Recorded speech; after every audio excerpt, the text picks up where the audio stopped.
Time to wake up, Woodward. The most listened to Detroit sports morning show is about to start. Start your day with a warm cup of Flannel Sam. Or how about a full cup of Detroit Kool-Aid? Oh, yeah. Mix in a little JB, and you got yourself the breakfast of champions. Live guests, fan reactions, and updates for your favorite teams. Wake Up Woodward is live now on Detroit's #1 sports network, Woodward Sports.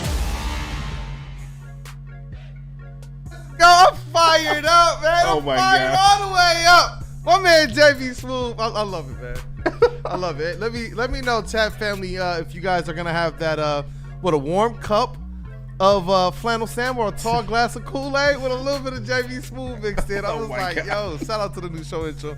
It's Wake Up Woodward. We got a lot to talk about today, man. It's your boy Brandon Dan, aka Detroit Kool-Aid, your credential pistol reporter and writer for the network. We got Flannel Sam.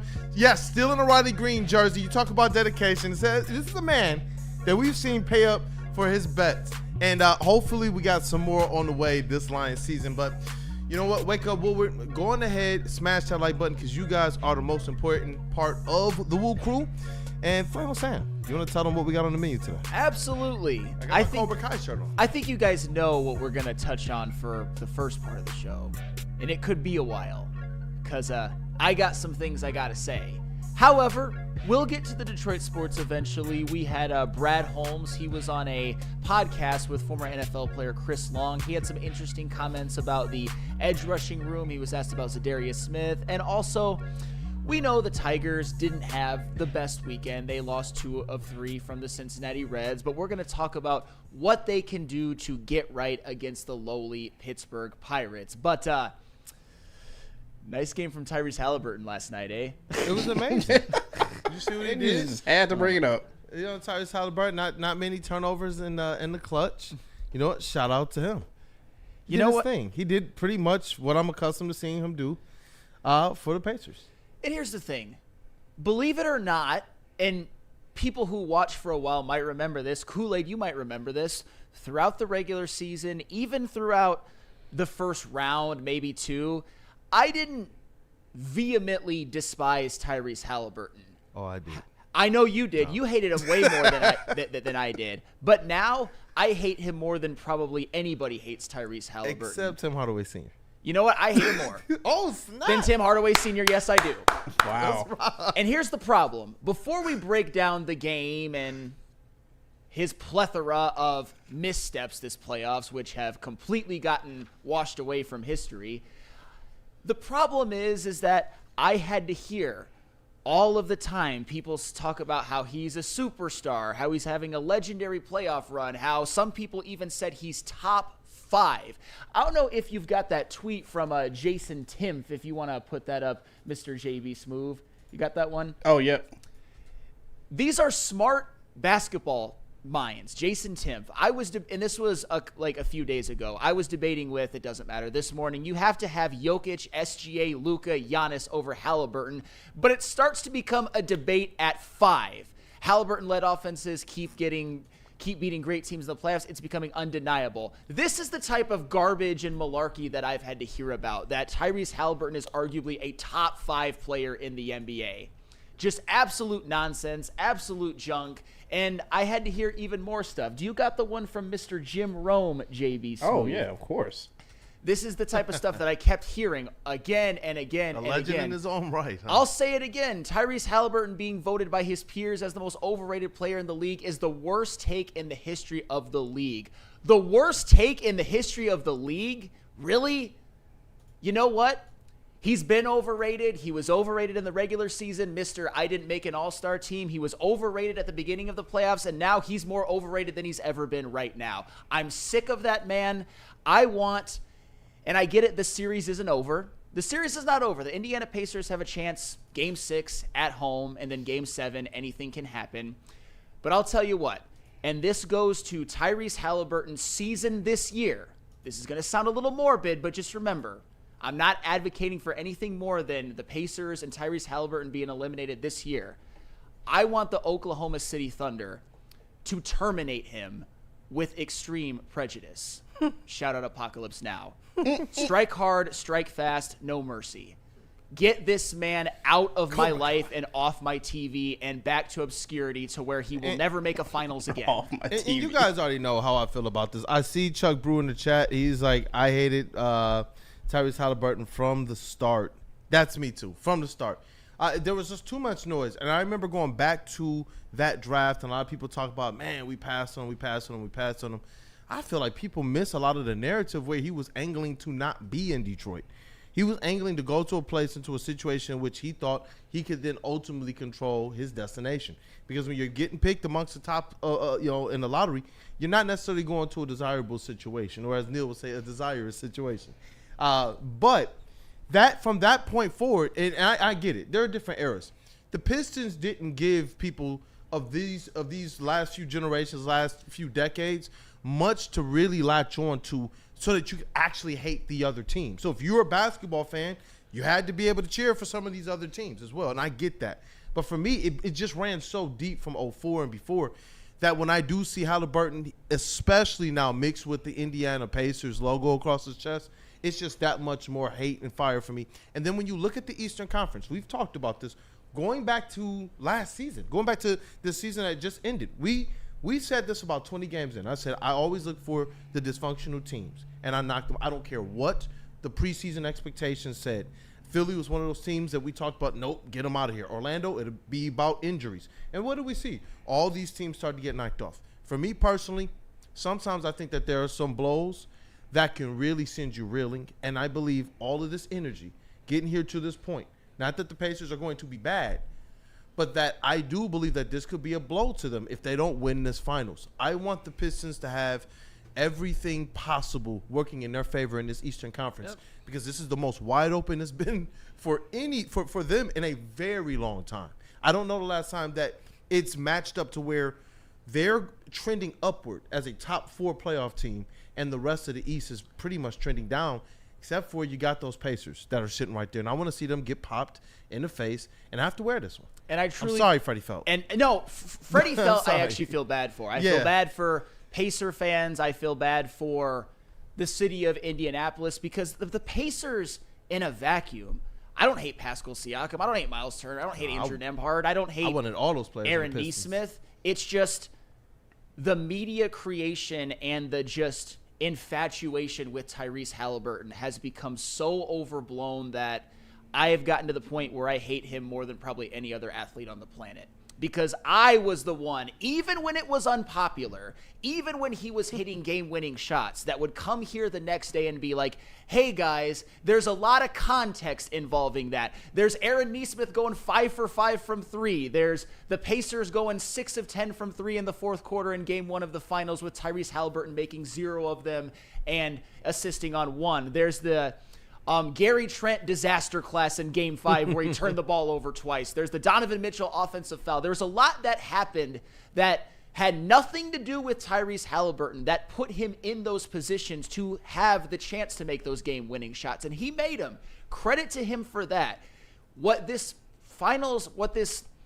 playoff run to the finals has been for Tyrese Haliburton, it's not been a superstar run. It's not been an all-time great playoff individual run. It's been a run in which he's had a lot of game-winning, or in the case of the Knicks game-tying big shots. And I'm not going to take that away from him. But what he has also had, and what he had last night, was another skunk fuckbag playoff game. And I'm sick of it. I'm sick of him being able to get away with it. He said it. I did say it. I did say it. That was an Anson, by the way. Oh, Anson? Yeah, Shout out Anson. Anson was hoping that I would say that. Just another one. And if I hear another word about, oh, he was hurt. 0 field goals, motherfucker. 0 field goals. 0. What other superstar would be allowed to get away with this? I tell you this. Because he's not a fucking superstar. You know who they don't let get away with that? Jared Goff. We were just talking about Nobody this gets yesterday, away him with being that. concussed. 0 field And goals. even I said, look, if he steps out there on the field, we all understand that this is at least the era I come from. I don't know where all of our audience, their eras, their philosophies, but me, you step out there on the field or the court or on the ice, you are responsible for your play. You got to do something to contribute, and you cannot be a negative, especially with the expectations. To me, it's about how they frame who Tyrese Haliburton is. I have no problem with the player who plays well and plays above his his talent level sometimes and plays to a level where he's uplifting his team. That's what you want out of all your guys. No matter, and I have no problem with that, but I get it. When the narratives that are driven around him are so widely skewed differently as it relates to our own guys too, is where it's just like, what in the world are we doing here? Let's hold this dude to the same standards that we want to hold everybody else to, because Cade has to literally turn and flip tricks just to wind up, honestly, at the end of the year at the same place that Tyrese did as it relates to All-NBA, which was crazy. And we already went down that whole thing. But, Phil, I see you in the chat, man. He says, Brandon, I'm surprised you are talking hate. It's not part of your faith. It's a game. You gotta separate the game from reality. In life, absolutely love these guys, especially covering this thing. As it relates to being a fan, oh, no, I hate the Bulls. Hey, what did JB say? Oh, F you. Yeah, you know what? Pistons are the only thing that's cool to me, and that's how it goes. As a fan, my passion is always going to run very, very high on Detroit, and that's why they call me Detroit Kool-Aid. Yeah. I don't want nothing else mixed in, nothing else at all. And I've learned to respect the other people who, you know what, they can respect or be a fan of other players of other teams. Me personally, it's just the way that I rock, man. Everybody else, hit the road, Jack. I see a Freddie Felt 313, and I got to give respect because he's the one person that I'm kind of like, man, I hate to do this to you, Freddie, but you know, but this is a passion project of mine. I would rather watch Two Girls One Cup than OKC Thunder basketball on ESPN, and I disagree. Oh, I don't know if I can mind watch the way that the again. Thunder play, but I'll tell you what, Freddie. I would rather watch Two Girls One Cup than another Tyrese Haliburton FAP session on ESPN. I'm sick of it. I don't know I'm if I sick can of do it. Two I'm Girls, sick One of it. Cup. I'm sick of it. Nice 0 points. And oh, by the way, people talk about, oh, he was hurt, which should not excuse 0 field goals in a game, by the way. But as I've said before, this is not the first skunk fuckbag playoff game that Tyrese Haliburton has played in this playoffs. JB Smoove, do you have the graphic Tyrese Haliburton playoff lowlights in 2025? Yep. That prove that this is one of many. First round, game 1, he goes for a 10, 7, and 12. Lots of assists, which is fine. 3 of 13 from the floor, 0 of 7 from 3. And he was able to get away with it because the Pacers won that game. How about Eastern Conference semifinals, game 3?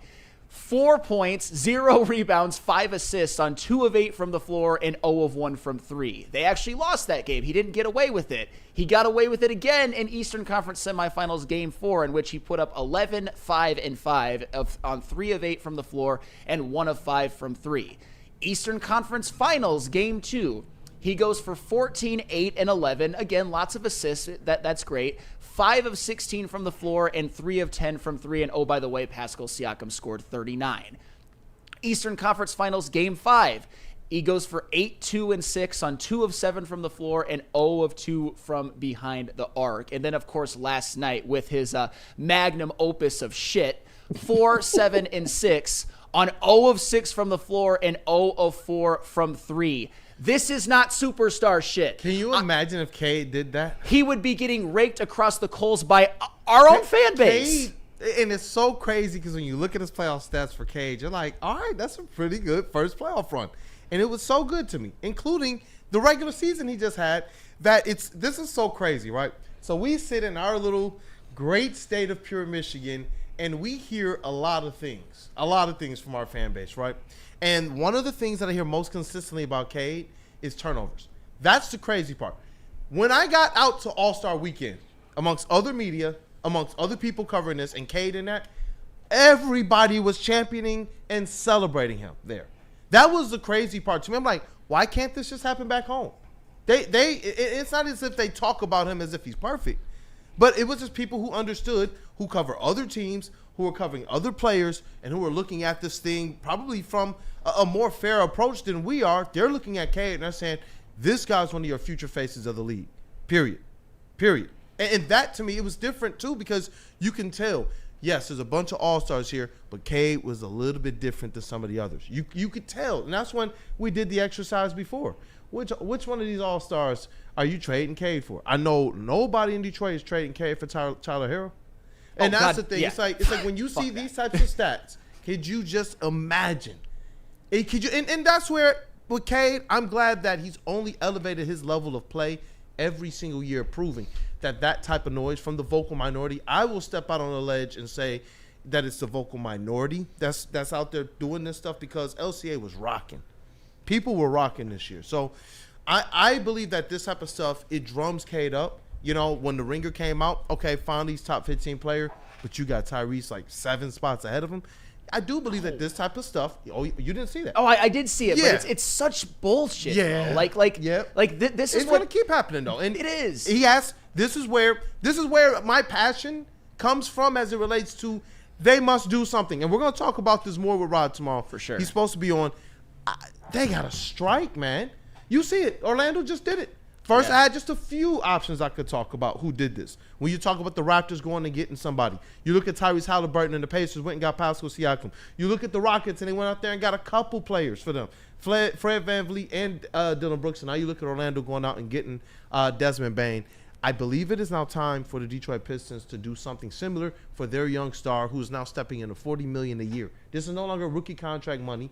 You're stepping into $40 million a year next year for Cade, and at the end of the season, you have to have a decision made on both Jalen Duren and Jaden Ivey. You can't play around no more. No, the Magic certainly they struck, and Desmond Bane, whether you want to say they gave up too much, really is the perfect fit for that Their team, dog. We were talking about this. Yeah, Yes. and we will definitely go over it more with Rod Beard tomorrow, because that shakes up the East quite a bit. But speaking of the East, I've got one more thing on Mr. Tyrese Haliburton, because man, the skunk fuckbagness just continues and continues and continues. This is Tyrese Haliburton 2025 playoffs. If you've got this one, JB Smooth. Games with less than 15 points, 8. And by the way, the Pacers have played 21. Games shooting 40% or less, 6. Games shooting 30% or less from 3, including last night with both shooting and three-point shooting 0.0, 11. And all I ever hear about is, oh my goodness, he's just a pure point guard. That's the reason he's not putting up numbers. Games with less than 10 assists, he's done that in more than half the games as well. And that's the thing. I'm tired of him being allowed to get away with this. I know that we are in an instant gratification society, or when one clip is something that becomes really the iconic moment. And Tyrese Haliburton has had the moments, the game-winning shots. But his bad games, his skunk fuckbagness, which I'm seeing right here, to me has outweighed everything. And I get it that the Pacers are in the finals, but the Pacers, to me, what they've shown over this playoff run is that they are a great team. They're a well-coached team. All of the role players are stepping up when they're being asked to. I mean, TJ McConnell last night almost basically brought the Pacers back. Tyrese Haliburton was going to get all the credit for that, by the way, but he brought the Pacers back. But that's what Pacers role players have been doing all playoffs long, whether it's Nesmith, whether it's Nembhard, whether it's Benedict Mathurin in Game 3, whether it was TJ McConnell last night. Pascal Siakam was the Eastern Conference Finals MVP. The Pacers are a great team. It's not just Tyrese Haliburton and the Haliburtonettes.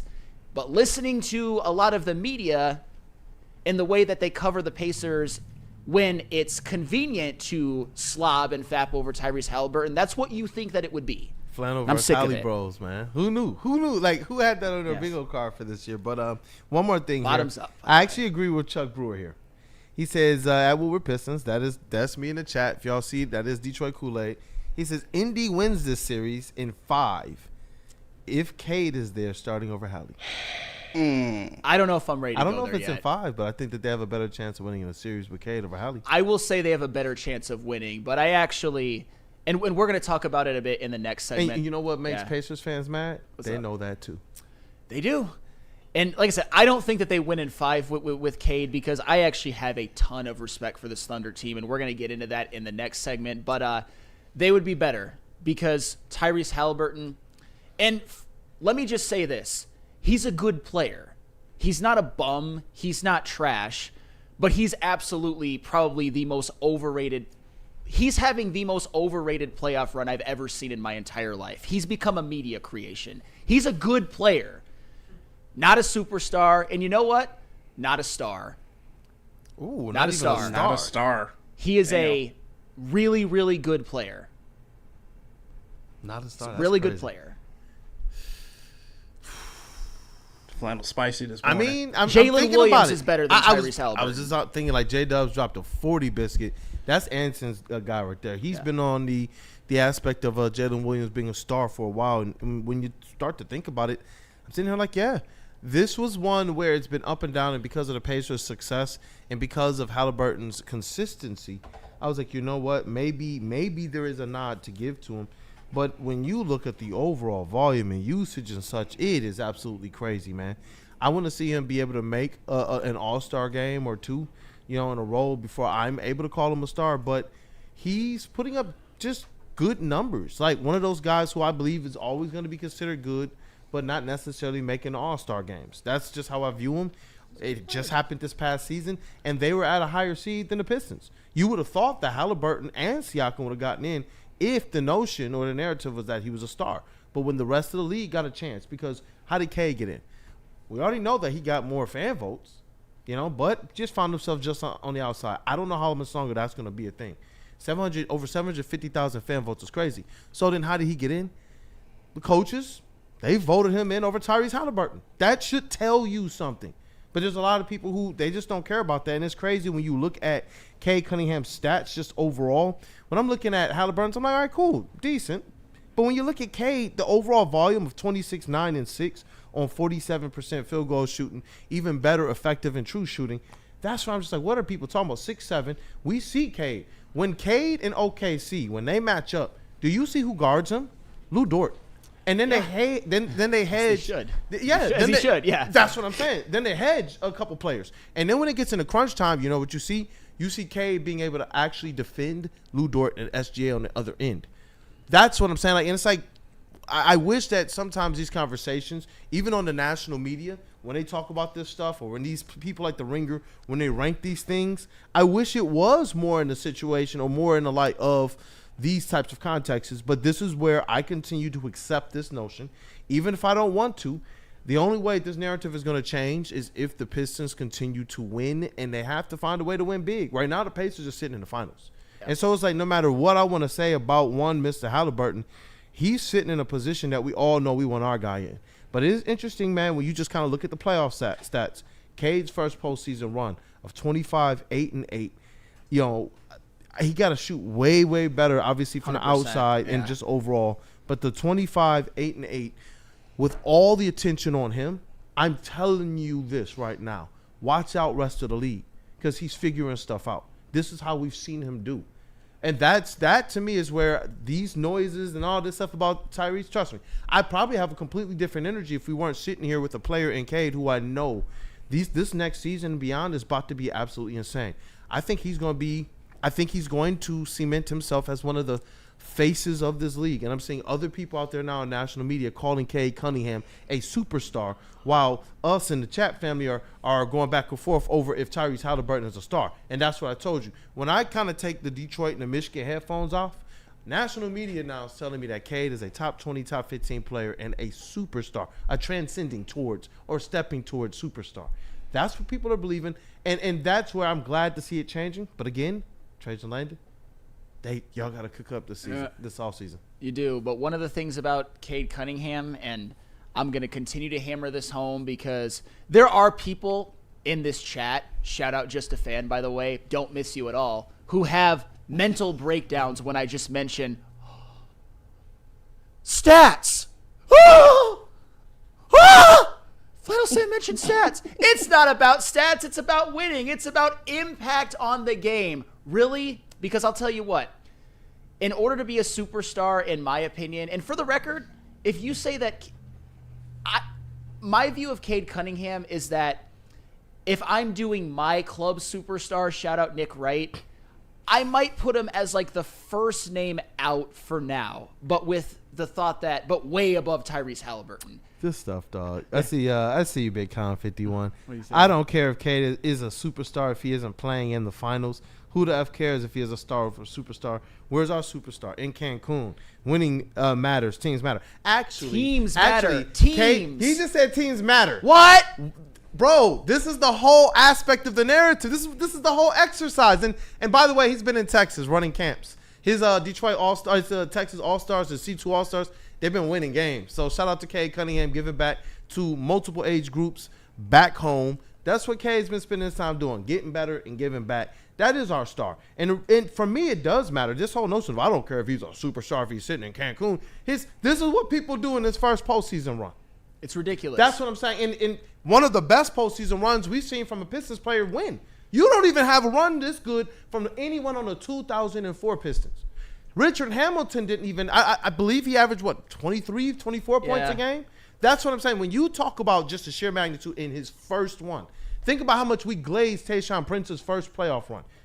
And that's what I'm saying. Like, it's insane. You go back even to the Grant Hill era, these are the stats that are going to challenge his. You go back to Isaiah Thomas, those are the stats that are going to challenge his as it relates to first time in the playoffs. And guess what? They almost had an opportunity to move on. People talking about, well, Hallie's hurt. Like Stu wasn't there. One of our most impactful defensive player literally didn't play all of the whole series. He was hurt actually in the first game and played through it. That's the whole thing. And so it's amazing the way the narratives go. But the one place that we do kumbaya is this. No matter what the truth is, the recognition is not going to be there without the wins. And that's, again, get it done. Yeah, and Cade's got to shoot better from three. Like I've always said, that 3-point percentage was gross, and I'm not going to defend it. I'm not even going to try. But Tyrese Haliburton's 3-point percentage in the finals isn't that great either, for the record. And just one more thing on this, because I wanted to mention this, because I do think that Tyrese Haliburton, because he's gotten propped up by the game-winning shots, is being treated like a Make-A-Wish kid, not like a superstar who's been held to standards. Because even with games like this, even games where he would score, 10 points? Or you're calling him the team manager who got in the game and made a couple threes. Not exactly. The way he's being treated. Oh, shit. The kid's got game. The way he's being treated. He's a good player. But like, even during moments like this, do you know what I have to keep hearing? Oh, you box score watchers don't know ball. He's got impact on the game that it goes beyond the stats. Here's what I will say, though. For the record, that's bullshit. He has some impact, but it's not as much as you think. When you look at the history of all-time superstars, like the finals MVPs, when you look at MJ with his 6, LeBron with his 4, Kobe with his 2, Shaq with his 3, you look at Giannis in 2021, Curry in 2022, Jokic in 2023, you look at KD's 2 in 17-18, Isaiah Thomas's in 1990, Magic Johnson's 3 in the 80s, Larry Bird's 2 in the 80s. They also impact the box score heavily. Kareem in 1985, Wade in 06, Dirk in 2011. There are a finite amount of examples of guys who've won finals MVPs that didn't impact the box score heavily. I can think of 2 off the top of my head. I can think of 2015 Andre Iguodala. I can think of 2014 Kawhi Leonard, although the Spurs, in that series, they played one of the most beautiful brands of team basketball I've ever seen. Even Chauncey Billups in 04 averaged over 20 points a game. Even Paul Pierce on that big 3 that the Celtics created averaged over 20 points a game. Joe Dumars, when he won his finals MVP in 1989, averaged 27 a game. In order to be a true superstar, you have to impact the box score as well.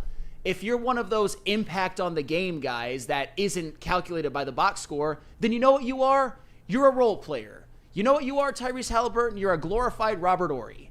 That's what you are. Average more than 15 points a game in the finals. Show me something in Game 6 and Game 7 so I can shut the F up. I bet you won't. I wonder what people would have said during, Zeke's first playoff run. It's amazing how much we're able to sit back and celebrate 04 and celebrate the bad boys, but I don't think people understand how they got there. That's my that's the crazy narrative, because I see even Big Con in the chat and all this other. I don't want K to be a superstar on the national level. I want to be a superstar for Detroit. He already is. He's the reason why people are actually tuning in. He's the one that national media is putting on all of the graphics. Like when you look at the Lions, they're literally using Dan Campbell in commercials, and when you look at the Pistons, they're using Cade because it's Cade. Who else has that appeal? I'm not even gonna say anything. I was about to say something about another player and their marketing, but with Cade, it's like I saw this firsthand. That nobody wanted to talk about anything else at All-Star Weekend. Naturally so. Nobody was asking about anything else other than literally Cade. And we had a star there. So that's to me is where I'm just like, I don't understand this narrative with some Detroit fans who are unwilling to just get behind a guy who, when national media is telling you, we looking at this guy's a star and a superstar, then you have to understand these are the guys who are voting. What has Rod been telling us? It's tough to get Detroit to be seen this way. Now we got a guy who's finally getting that. And now we don't have Detroit fans wanting to be on board with that. That's just, I don't know, it's mind-boggling. Well, I give people that you respect it to think how you think. Yeah. But I just don't understand that. We'll get behind some of the most Detroit rats of Detroit rats and all their imperfections, and we'll zero in on, well, man, McCade's turnovers. Go look at the top 20. I just had to tell you, look at the top 20 NBA. Look at some of the superstars and all-stars that you will see there.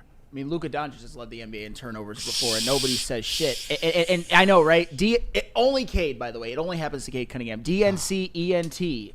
Because for some reason, and this is what we're talking about, he wants to say that I'm being a hypocrite when it comes to, I'll just read it. It's crazy. Chauncey was just as unimpactful in 2004 as Tyrese this year, yet one is celebrated 20 years later, and Sam shits on the other one every chance.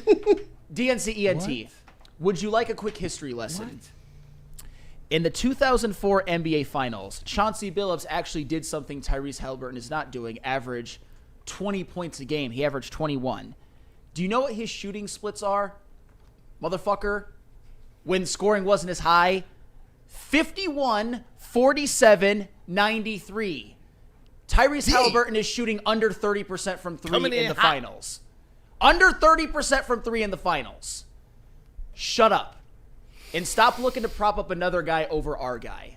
Just because you hate what I'm saying. That's ridiculous. But that's when I said, it doesn't seem like people actually understand how the Pistons got there. They just say stuff. That's the thing. I watched it.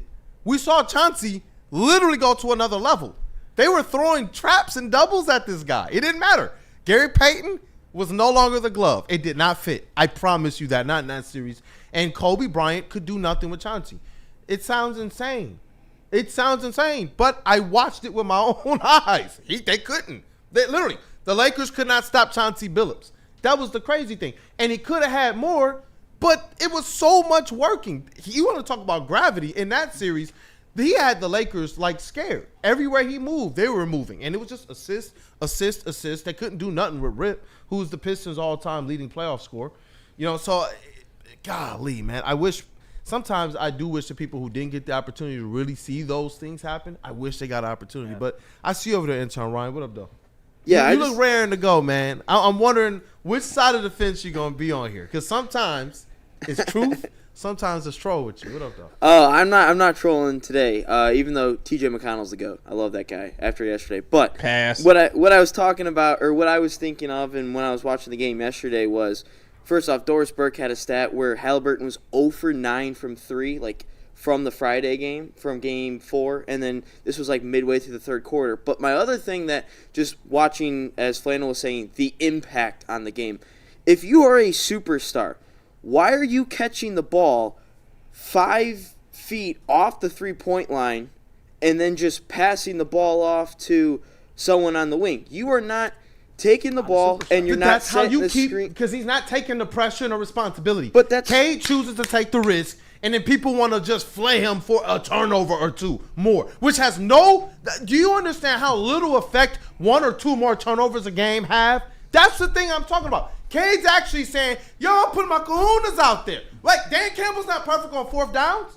This is the same thing, and I don't know why people can't understand that. That's the part of it that I just don't get. Like, Cade is going out there saying, I want 14% more usage per game. I will, as you give me more usage, guess what? Turnover rate will be less. It goes down. I will have more rebounds, more assists, more points. I will make sure that I get my teammates who are not better than theirs more involved. And I'm not just going to sit out there and just, hey, I can make a perfect swing pass. Oh, the defense isn't paying attention to me? Hey, I'm open now, 3, and I'm dancing all over the court. It's just like, bro, get out of here. I can respect you for playing your role well, and I do. Honestly, I think the disdain is probably more with the narrative than it is with actually Tyrese Haliburton. Because he's one of those players that if he was on your team, bro, Malik Beasley, he hitting the 3, he dancing all over the court, and we know we were shimmying everywhere, man. Me and Kid Kool-Aid, He hit the three. I mean, we was watching the game. We all shimmying in there. So I get that type of stuff. But these other narratives, these other notions, that's what I'm saying. Like when you call that type of stuff out, Ryan, these are the things that it's like all people ever want to talk about. Oh, but he at the end of the game shot and he has no turnovers because he's doing so much less. He's taking like little risk and he has a whole lot more help. That's what that means. A lot more help. I just don't know why it doesn't make that much sense to me. And for the record, I know it's in the finals, so people are going to be like, but he's in the finals. His turnovers in the finals as a low usage player, high, as Marty Morningweg would say. Willie B, I see you. Cade isn't in the finals yet. Tyrese Haliburton. The Pacers are in the finals. He said Tyrese Haliburton is in the finals. But the Pacers are in the finals. That's what nobody can understand. It's not Tyrese Haliburton and the Haliburtonettes. The Pacers are a great team. I respect the Pacers a lot, actually. I hate the Tyrese Haliburton narrative. What did I tell you? It was midway through the season, All-Star break, and I told you we got to come to terms. We are not catching them. We said it. We said, okay, but can we get to fifth? They made a good push. We knew they probably could have gotten it, but we knew the matchup that was desirous. Shout out to Neil Wolf.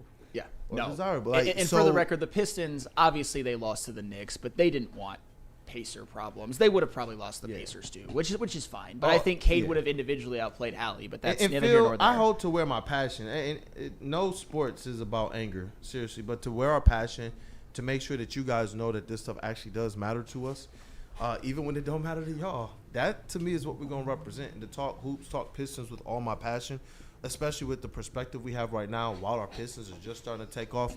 I remember growing up and the Pistons winning, and ESPN the next day did what? They would talk about just the Lakers. Now, we have an opportunity to actually talk about these narratives with the perspective that we have. And we know that it does resonate. So I'm going to definitely use that opportunity to go out there and put the cape on for our guys. I'll tell you this. It was kind of nice. Y'all got to admit, it was kind of nice seeing my man Flannel put on a cape for somebody from the 2004 Pistons. Absolutely. What if he could do that for Ben Wallace when he did for Chauncey Billups today? There's hope. There's hope. Chauncey Billups was the finals MVP. And just one more quick thing before we move on, because I think we also need to give the Thunder some credit. I know we're doing a lot of NBA, but this is the finals. But Willie B, what if I changed it to Pascal Siakam is in the finals? Because Pascal Siakam was the actual conference finals MVP. But if I said that around people would call me a nut. Can you imagine if Siakam was here, man? Cade, Siakam pick and roll? They might still be playing right now. What the Siakam? Might. What the Haliburton?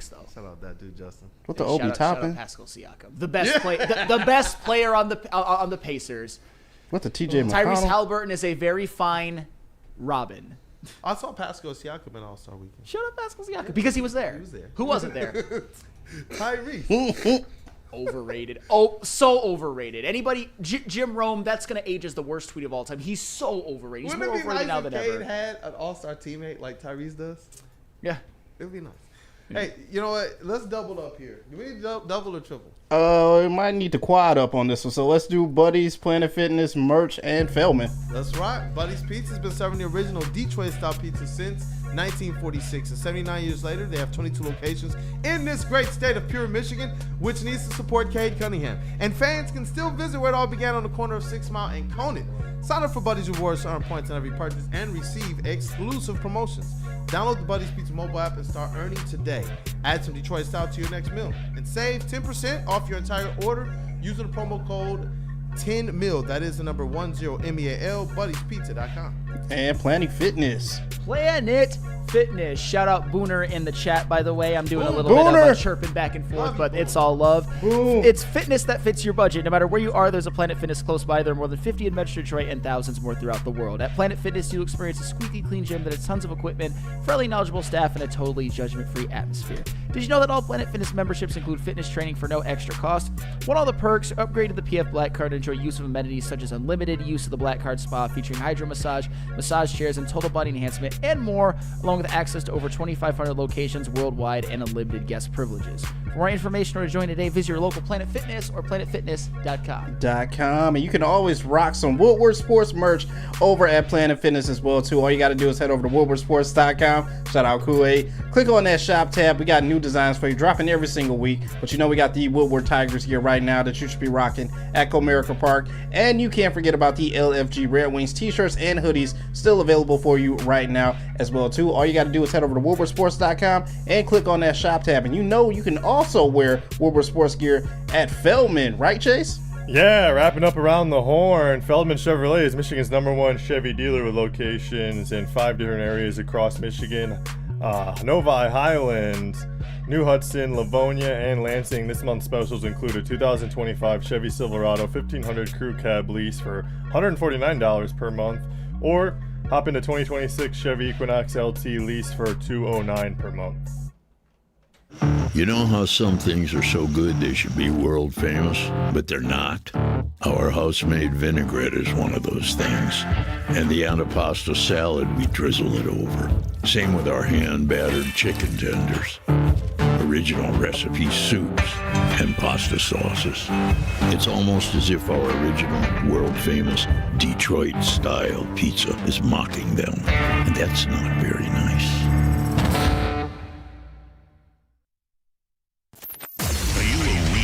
Detroit sports fan, Woodward Sports is here to give you all the Detroit sports you can handle. Weekdays, make sure you're locked in on Wake Up Woodward from 8 a.m. to 10 a.m. Followed by Big D Energy with Neil Rule and Darren McCarty from 11 a.m. to 1. Up next, you can't miss Ermanni and Edwards with Maz from 2 p.m. to 4 p.m. And finish the day out with the bad boys of Detroit sports media, the Woodward Heavyweights from 5 to 7 p.m. Okay, wait, that isn't enough for you, you sports freak? Check out Woodward Wings, Woodward Ringside, and the Lions Weekly Update every Sunday with Broder, Terry Foster, and Sean Baligian. Subscribe on YouTube for all our great content, and make sure you're following on all social media: X, IG, Facebook, and TikTok. You want sports? We got you covered. Detroit's #1 sports network, Woodward Sports. It's part beauty, part beast. It's for those who dare to be different, for those who want to stand out, and for those who are built for more. The all-new Ineos Grenadier combines strength and style for an unmatched driving experience. Sold exclusively at Feldman Ineos of Waterford. A ton of fun, a ton of sports, and a ton of man meat. Welcome to the Woodward Heavyweights, live daily 5 to 7 p.m. on Woodward Sports. Guys, we like, let's be honest, we like simple stuff like gimmies on the golf course. We like uncomplicated, like Kate is better than Tyrese Haliburton, like Lady Jane's haircuts for men. Walk in, sign in, and before you know it, you're handsome and clean. Lady Jane's open 10 to 8, 7 days a week. Walk in anytime. It's wicked awesome. Dr. Pierce, hey, attention sports fans. So I know that is all of you good-looking people out there. Don't miss out on expert sports injury insights with Dr. Jeff Pierce of Michigan Sports and Spine. Join Dr. Pierce every Tuesday on Big D Energy, every Thursday on Ermanni and Edwards, where he's offering top-notch injury advice. You guys got to trust the guy that D-Mac does, because Dr. Jeff Pierce is here to keep you in the game and performing at your best. For more information, visit MichiganSportsAndSpine.com or call 248-426-9944. And we are back. It is Wake Up Woodward. We appreciate you, chat family. Go on ahead and smash that like button. Smash that like button. Hey, Phil says a bald guy needs a haircut spot. I'm not bald. I actually have hair. You know, my kids, they call it baby hair. I just keep it cut low. And you know what? Every now and then, they got the facial massage. See, that's why they got to bring back the old weed, because y'all already forgot. My favorite, the hot lather neck shave. Why is it your favorite, though? Man. Why is it I your got favorite? the hot lather neck shave last week. How was Shut it? up. It was nice. Hey, it was nice. Yeah. You didn't even have to come in just to get the haircut. They have like a whole just spa of treatments to make you feel like a king. Yeah. You can get waxed. You can get a facial. Hey, Yeah. I like that, man. No, Shout out to Lady Jane. Lady Jane's is they do a great job. Beth gave out the most facials in like one whole calendar year. Yo. He's got a sash for it. What do you mean? Rephrase that, please. It says that. Well, there's a lot of people here who specifically request Beth. Beth is great, but I usually just go to first available. I think I've gotten everybody to cut my hair. I'll do a great job. What I'm doing, You just gonna skip over all that. He's a hot leather neck shave. Oh man. Yeah, Kool-Aid, you Y'all said it know wrong. about that. Hot leather neck shave. Hey, you know what, man? Somewhere KG is. I hear it right now. Freaky A Kool-Aid. Shout out to our KG. brother KG, man. Shout out Woodward Ringside. Shout out. Ringside. I was gonna say just real quick to reset the people in the studio. We got intern Noah, intern Ryan, that dude Justin back in the building. Feels like I haven't seen him in a long time. I know that we did the show Friday, then the weekend went. He had to take yesterday off, so it was good to have him back with the crew. Yep. Shout out to our brothers KG and Mr. Matthew Broder in the elite booth today. We got Cavassier Chase holding it down, multiple capacities in the sound booth. Woodward Sports MVP in the TD booth, JB Smooth. And as we're giving, some homage to some of our guys here, we got to tip the cap a little bit as well to the OKC Thunder. And I get it. I get it. SGA, Flop Merchant, all of that stuff. He's taking advantage of what the NBA is giving him. I don't necessarily like it.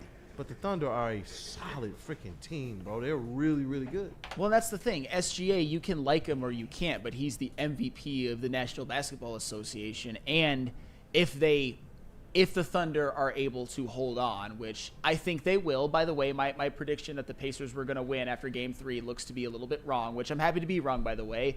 He'll probably be Finals MVP. And with SGA, he does something that Tyrese Haliburton doesn't do, like all the other superstars I mentioned do. They impact the box score as well as winning, and he's been great. But what really ups the ceiling of this team, which makes me believe that I don't think they're going to go down as an all-time great team, but they have all-time great team moments. When Jalen Williams is dropping 40 and they have 27 stocks to the Pacers 13, with Chet Holmgren absolutely dominating defensively, SGA getting 6 stocks by himself, and people like Caruso and Case and Wallace getting 4 steals apiece. That's some dominant type of that's a dominant NBA team. And the OKC Thunder, you can see them at least in spurts, particularly Game 2 and last night. When they are playing at their best, there was never going to be a team in the NBA that was going to beat them. And I personally believe that they end up closing it out in Game 6. If they keep playing like this, they will. They will. And I do give them credit. And you know me, I always will tend things back to, because Detroit has finally given us the opportunity to talk about this. How does this affect them? How does things line up for them? Because as special as OKC is, the Pacers have shown a blueprint. Yeah. And I do believe that the Pistons, with just a few minor tweaks, can be in a position to not just have an opportunity to get to a finals, but to actually have a chance to compete. And that, to me, is what ultimately matters. You're seeing that though they are good, and though I believe they are poised to win the championship this year, I do believe that OKC Thunder they're not unbeatable. And that, to me, it makes me that much more encouraged as a Pistons fan, because I believe that both these teams in the finals, they are the blueprint. They're built similarly to, I believe, what the Pistons can be. And that, to me, is what makes me know that the Pistons are on the right path in this current era of where NBA basketball is trending. Yeah. No, and that's – and I do respect the Thunder, and I do believe that when everything is firing, that they are clearly the best team in the NBA. But you've also seen that you can knock them off their game. I mean, Jalen Williams wasn't super effective in the first couple of games. They were able to stymie SGA, the Pacers, as much as you possibly can in Game 3. And, of course, when it comes to role players, you just never know. Sometimes the role players are going to step up, and sometimes they aren't. And I love this from a Freddie Felt 313, because, hey, you're supporting the Pacers, and I appreciate you. Chet Holmgren is a skeleton with a beard. And I'll tell you this, Chet Holmgren offensively has really not this series, and in my opinion, never really became what I thought he was going to be. I thought he was going to be a better NBA player than Paolo. Look to be wrong at this point. But I will say this, the defensive impact that he had last night, along with all the other Thunder who were impacting the game defensively, that was worth its weight in gold in last night's situation when the Thunder absolutely had to have it. So, yeah, Chet Holmgren, he's obviously so skeletal looking that it's alarming, but he's impacting moments in this series, even if he hasn't quite become what he was propped up to be. I see a lunchbox. He says Pistons are no way close to OKC. I thought that there was no way that the Pacers. I thought that this was going to be, honestly, an easier series for OKC. I really did. We know the battles that the Pistons and Pacers had, and they have just a little bit more to go to be able to catch them. I don't believe that the Pistons are on the level of OKC or even the Pacers, but I do believe with the right tweaks, the Pistons are not far away. They literally have everything you need to go out there and strike a deal for a very impactful player. And if they do that, that will put them that much closer to what the OKC Thunder are. And I believe that that will help them pass where you see the Pacers at right now. That, as well as if they retain guys like Beasley or in a Schroeder, they got the 4 draft picks that they can now trade. It's been literally this entire restore era, this 4 or 5 years, where they have not been able to do that. Now they have that opportunity with a bunch of young players that honestly look attractive to other teams in the league. So if the Pistons want to do something, they actually can. As currently constructed, are they close to OKC? No. But with the assets that they have, can they accelerate things? Yes, they can. Just like we saw with the Pacers. Just like we saw Tyrese Haliburton. You look at his box score, he got 2 years in the playoffs. Yep. Think about that. No, and that's where I don't think the Pistons are close to the Thunder quite yet. But if you're the Indiana Pacers, and this is where I'm going to sound disrespectful again, but it's just reality. If you put the Pistons roster up against the Pacers, Cade is the best player of those two teams. When you're a team whose best player is Pascal Siakam, you're not infallible. And no disrespect to Pascal Siakam, he's a damn fine player. He honestly is one of those guys that may end up having an underrated and Hall of Fame case someday. But you understand what I'm saying. Yeah. Pascal Siakam is not Cade Cunningham in terms of ceiling and in terms of a player. So I do think the Pistons are closer to the Pacers than you think. If Siakam came here, Cade would still be the best player on the team. 100%. And that's the difference. But you still need those types of players here for Cade Cunningham. And that's where I do believe in this. Grim in the chat, let Trajan cook. This is where, when you say let Trajan cook, and we're going to talk about this more in the coming weeks, this is where even if he does something different than what I want him to do, if he doesn't go out there and get that star impactful player, I do believe in the vision of Trajan Langdon. I believe in his long-term effect, in his long-term outlook, especially with Blackstone and some of the guys that got in that front office. They understand the cap. They understand the second apron. They understand how all these things are working. They understand the impact. That's why the Schroeder move was one where I was like, you know what? Yes, we have to come on here and give our opinions. But I'm going to shut up at whatever Trajan Langdon does. We'll definitely criticize some things. We'll talk about it in a moment. But ultimately, Trajan is one of those guys who I'm sitting right now like, you know what? I might have to push the fast track button on the trust in Trajan. I do believe he's going to cook. It's going to be either this offseason or next offseason. I'm not going to flip my lid if he doesn't get it done this offseason, because I believe that they have everything in their power to make the right move and to make sure this is exactly it. It's a better crop of potentially disgruntled stars and high-level role players next year than there are this year.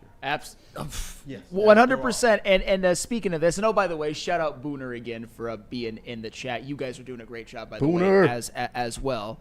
Thank you again. But Jordan Gebbin with the $4.99 super chat. That's what I was going to bring up. Thunder retain their whole team. Who could the Pistons snag on their team? And when I'm just looking at the Thunder free agents, they've got a lot of guys with club options. Their only UFA is J-Y-L-I-N Williams. They have two Jalen Williamses. The one who's the UFA is the one that's not as good. But he's a solid player. But, yeah, the other Jalen Williams is an RFA. Kaysen Wallace has a club option. Lou Dort has a club option. Chet Holmgren's a RFA. Isaiah Hartenstein. So well. Lou Dort with a club option. Isaiah Hartenstein with a club option. I think the Thunder will be able to run it back almost entirely intact. They're going to be formidable. They could be multiple time champions. It wouldn't shock me at all. I mean, there is one guy on that team though that one Mr. T-Foss was talking about that the Pistons need. That little scrappy guy, Alex Caruso. Every team needs an Alex Caruso. Yeah. I mean, I always talk about this. Nobody felt the absence of Alex Caruso more than LeBron and AD, when of course he got I traded. keep thinking off the bench. Think about Alex Caruso and Isaiah Stewart off the bench type stuff. Just rats. I like that. Just like rats. Absolute rats. Just absolute rats. Oh my Because- god. Dirtbags. Because those are Asar the guys starting? that can, Jesus. yeah, with because Asar Rats. would get minutes with Dirtbags. them though, and that's where I really like the idea of it, because sometimes you're gonna have a hard time or a difficult time creating offense with your second unit. But what did we see the 04 Pistons do well? Like, how many plays do you really remember them? The only play was like, okay, throw it to the big nasty Corliss Williamson. Other than that, you know what I remember? Lindsey Hunter and Mike James, the pit bulls, harassing people in the turnovers. I remember the Pistons gobbling up the rebounds with their backup bigs and getting out on the break, creating their own offense. And you have to have a certain amount of nasty to be able to do that. You have to have a certain amount of Detroit rats, as T. Foss would say, to be able to do that. That's where I want to see those guys. And I see Randall Smalls. We're going to talk about this more tomorrow. He says that Kool-Aid, I heard the name Aldama from Memphis. That's a possibility to the Pistons. What do you think? Hey, listen, go back, watch last week's pod. We talked about him, and we might have to do a side podcast where we break down more of Santi Aldama, because they're saying it's actually more and more possible that might be the guy the Pistons can get. And he is restricted. Yeah, and I believe that's on our Woodward Pistons page. Yes. Yeah, so go back and watch the last one if you want to hear a more detailed breakdown of Santi Aldama as a possibility, Rando Smalls. But that's a great question. Thank you for the super chat. Yeah, thank you for the super chat. And who knows, we might talk about it more, and it could be something that is actualized, because we're not the only Detroit Pistons space talking about Santi Aldama. Because Porter, Bobby Portis, Yeah. I heard his price is going up. He's not going to be the cheap Okay. hit that we thought. I heard that he's going to be probably in total contract value, like maybe 10 to 15 million total behind Nas Reed. I mean, That's a lot for Bobby Portis on this Pistons team. It is, but at the end of the day, I mean, if you're Bobby Portis, do you really have to accept something cheap? I mean, I get it. He's not perfect, but how much do the 2021 Milwaukee Bucks have to thank Bobby Portis for that championship? Obviously, he's not what like Giannis and Middleton or Drew Holiday were like to that team, but he was a valuable cog. I mean, he's a damn good role player. That's what he is. Yep, and I saw Cam from the Nets is also now somebody that's entering back into those trade talks, and a guy being on the block. So, yeah, I don't necessarily like the injury history, but that boy could shoot the lights out. He would definitely. You talking about creating space for Cade? He would do it. He's already locked into a contract at what, $20 million a year.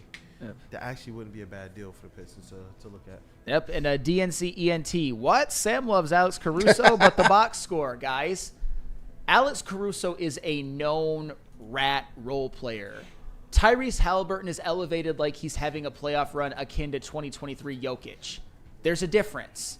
It's about how it's covered, not the players. And by the way, Caruso is closer to Haliburton in the NBA pantheon than anybody wants to admit.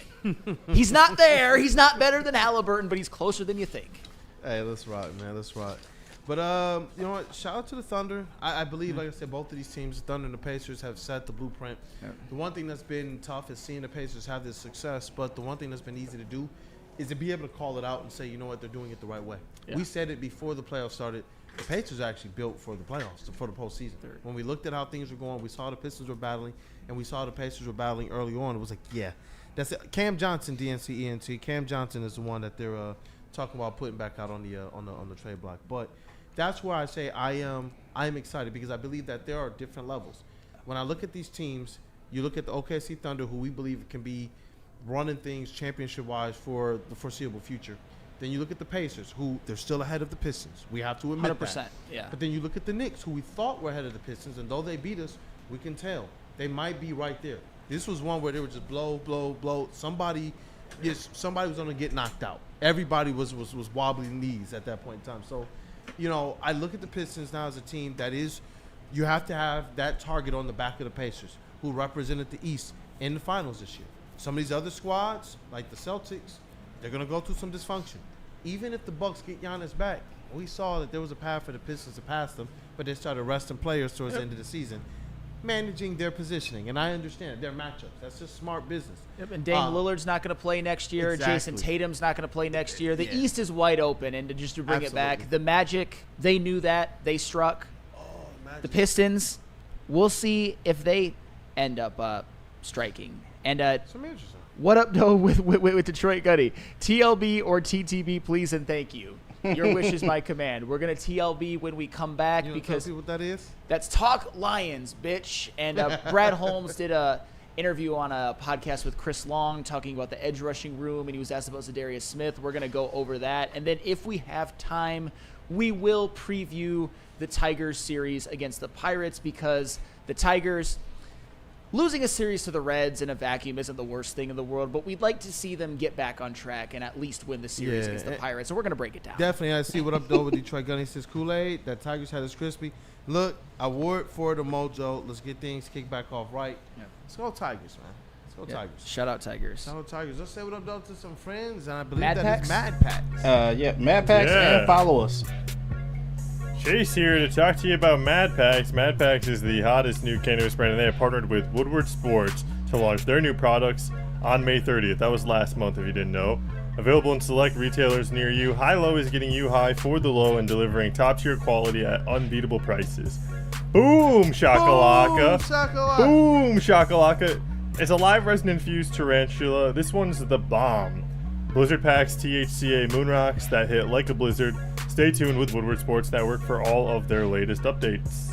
And follow us. Hey, follow us on socials everywhere, all right? You want to stay connected with Woodward Sports on all of the social platforms like Facebook, X, Instagram, along with YouTube, Twitch, and TikTok for the latest sports news, live updates, behind-the-scenes action, and giveaways. Who doesn't like the merch? Who doesn't like the tickets? People want cash here.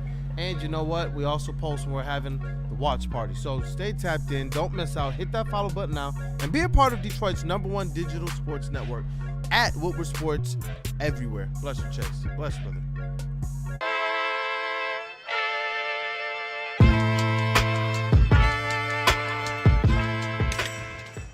Hey, Tony, what's up, bro?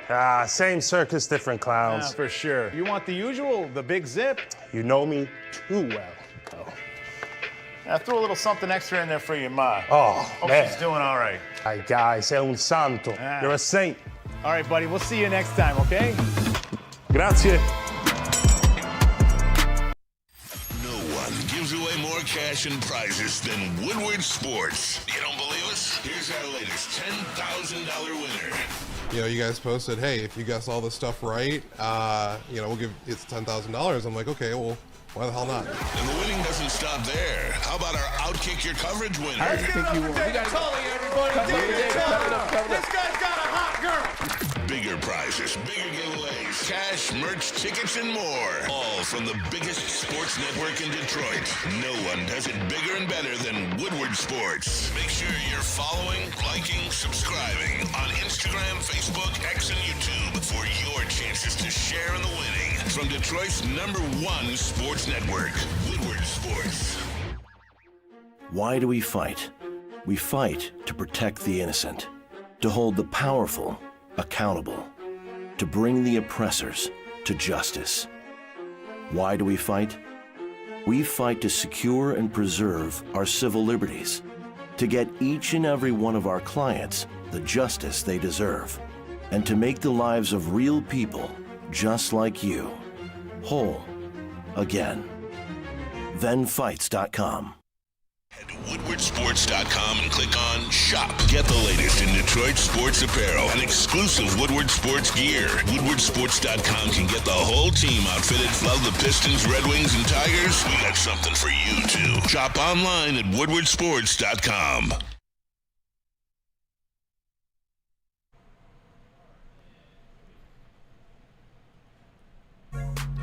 All right, Woodward sports fans, whether you're hitting the game or simply chilling at home, Jars Cannabis has you covered. Jars is home to Michigan's largest line of recreational cannabis products, 27 locations across the state, 9 alone in Metro Detroit, so there's always one close nearby you.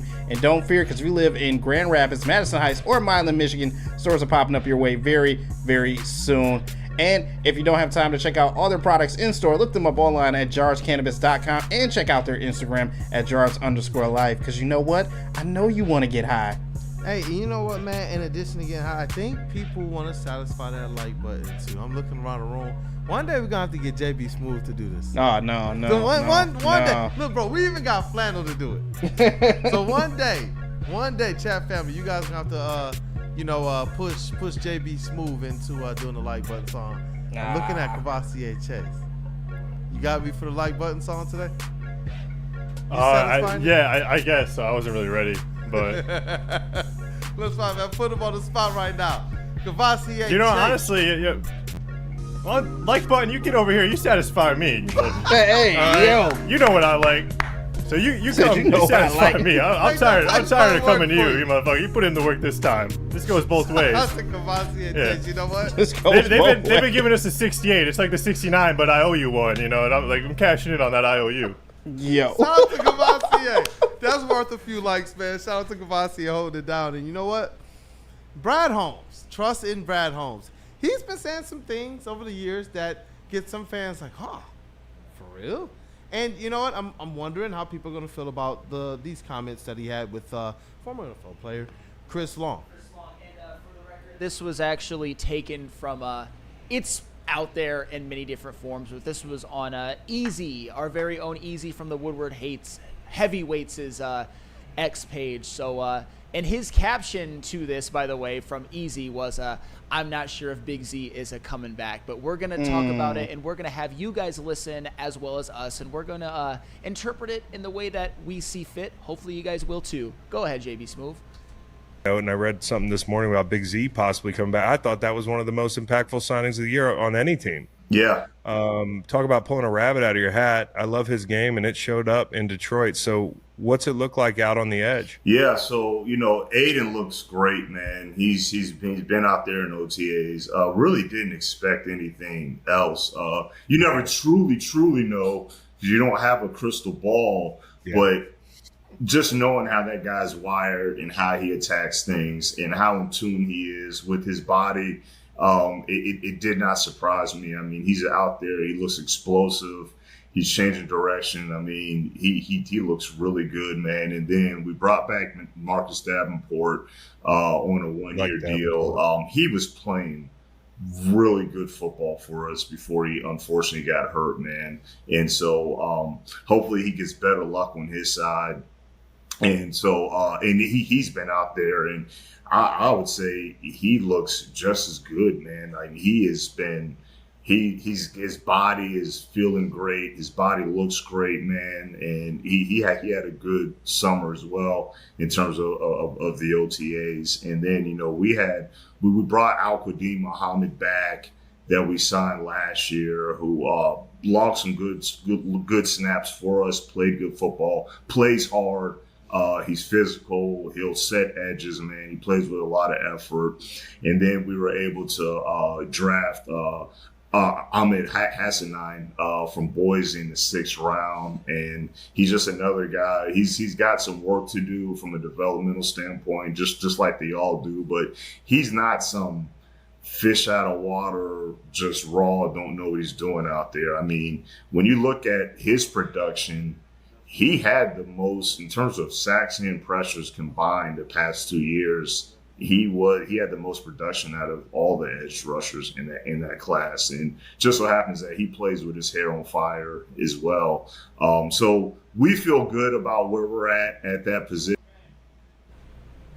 All right, so that was Brad Holmes talking to Chris Long, and I feel like this vindicates what I said on a previous show. And this isn't what I think, and this isn't me wanting to be right. This is just me getting into the mind of Brad Holmes. I think he views Zadarius Smith as a luxury. And you could, if you wanted to, interpret this as, we're not going to talk about Zadarius Smith. We're going to kind of skirt the question. We're only going to talk about the guys who are in-house for the Lions right now. And I get that. But the way he was propping up Marcus Davenport, the way that he was propping up AQM, Hassanein, I think that Brad Holmes feels like what they have in-house right now is enough. Notice, he completely basically glossed over the fact that Marcus Davenport was hurt. All he saw was somebody who was playing good football for the Lions in all 2 games, but that's all that he really sees. He completely glossed over the fact that he got AQM from the practice squad. All he sees is that when AQM was up there and playing, that he did some good things. he doesn't see Ahmad Hassanin as like another Giovanni Manu. I think he sees Hassanin as somebody who it's like, yeah, you guys think he's raw because he didn't play football until later than life. He was born in Egypt, et cetera, et cetera. But this is a guy that had insane production in college. And obviously when talking about Aiden, we all know what the type of superstar that he is. So I think Brad Holmes is comfortable with or without Zadarius Smith. I still think Z is more essential than some people do, but Brad Holmes feels comfortable, and I think that this completely confirms everything that I said. That Brad Holmes, he's fine with or without Zadarius Smith. And that was one of the things that we talked about, maybe about a month and a half ago, and we said, you know what, this is his plan. This is what he's effectively defensive line wise. He's running back what he started last year with, proving that he believes in his vision and that injuries aren't necessarily one of his larger determining factors. I would think, hey, let's go with some more healthy players. And we've seen him go and not necessarily target, but at least draft some of those guys. But I now realize and recognize even more so, I don't think it had anything really to do with the injury history. If the doctors believe that they're going to be good, no matter what their past is, I believe that Brad Holmes is good to go. And so you look at the signings he's done, and you look at the people he paid, it's our guys, but it's guys who are coming back from injuries and such. That's the only component of it that makes me just a little bit concerned. But again, in a vacuum, this team won. This team has been winning. They've only been trending up underneath Brad Holmes, and so far, the things that we believe would trip them up just haven't. Do I believe Zadarius needs to be on this team? Absolutely. Part of me wonders, though, how much of it is Brad, like, all right, me and Z already talked. We already know what the deal is. I addressed this with people already, so they know like what it is. Because I do believe that there is a number that works for the Lions that might not work for Big Z. But if Big Z is like, you know what, we could do something special this year, we already know that Brad said that they did talk. And so I do wonder how much of that goes into what he would talk about. Because you're right. He went out of his way, it almost seemed like. And I feel bad saying going out of his way because it's his guys, it's his team. Yeah. And you're a month and a half away from the first preseason game. Think about that. So I think that he is going to effectively do what he's always done. They've been truthful. They've shown the light where they believe it needs to be shined, and largely those notions have come to truth. So if he's saying that these guys are guys that are going to go out there and be dogs of a different nature, even than what we expected, and even more than what we saw in the past, we're to the point where it's like, all right, we got to trust in Brad, but you're right. For there to be no mention of Zadarius Smith, it's just like, man, especially with, what we hear out of Zadarius Smith. We see him making all the overtures. We see him representing Detroit on national stages and out when he's with Cash Doll. And when he was asked point blank period about it, he said it's going to happen soon. So that's what makes me believe maybe they have some type of, hey, this is what we could make happen if this were to happen. And if that's the case, good on Brad Holmes for having his vision, having his plan, because I do believe this. When you're talking about building some long-term success, you really want a system that other players are going to know and respect from the beginning, even if it doesn't jive with them.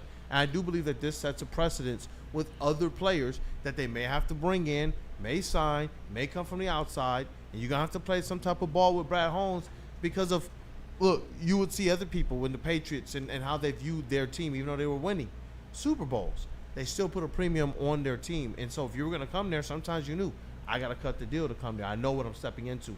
I do hope that if Brad Holmes is doing that, I tip the cap to him. Yeah, if Brad Holmes is able to get this done for a cheaper deal than before, that's genius level GMing. And I will come here the next day and glaze Brad Holmes to the like he's a Krispy Kreme donut. But you do believe that he should go kind of above, a little bit above? I mean, as it relates to re-signing Zadarius Smith, because that's the tough part. Like, I believe, like you said, and we bantered this before, that Brad believes in his defensive line. Even though I'm just like, man, Big Z is sitting right there. I do. I think that here's what I think. I think that if Zadarius Smith is going to come here, that it's going to be at a bit of a hometown discount for him. But I also think, and I get it, he hasn't been signed anywhere else, so this might not be the most strong argument, but I don't think that he necessarily has to accept something that is below what he's earned, because as I've laid out before, in the last 3 seasons, when you combine all of them, over a 15% pressure rate, had a great season last year, 9 sacks, half of the season he was as the edge rusher 1, was very effective opposite Myles Garrett. The year before, in 2023, was very effective. I think over 10 sacks in 2022 opposite Danielle Hunter. He's a damn good player. He could probably get a more expensive deal, but I do think that he wants to play for the Lions more than damn near anything, and we love him for that. And with Big Z, I do want to say this because we did say this before. That we believe is the Super Bowl winning move. Yeah. Not that we believe that the Lions aren't equipped right now 100%. to get there. And so I do want to. I want to kind of paint that picture as I kind of go to the chat. There's some in here that I dive with. Nick Hedingen. Well, if you look at the Lions before injuries, they were up 20 plus at halftime each game. If you look at the Lions after the injury, there were games where they were still going out there and beating teams to a pulp. And that's where I do wonder sometimes if my perspective on this thing as it relates to what Brad should do and what the Detroit Lions need.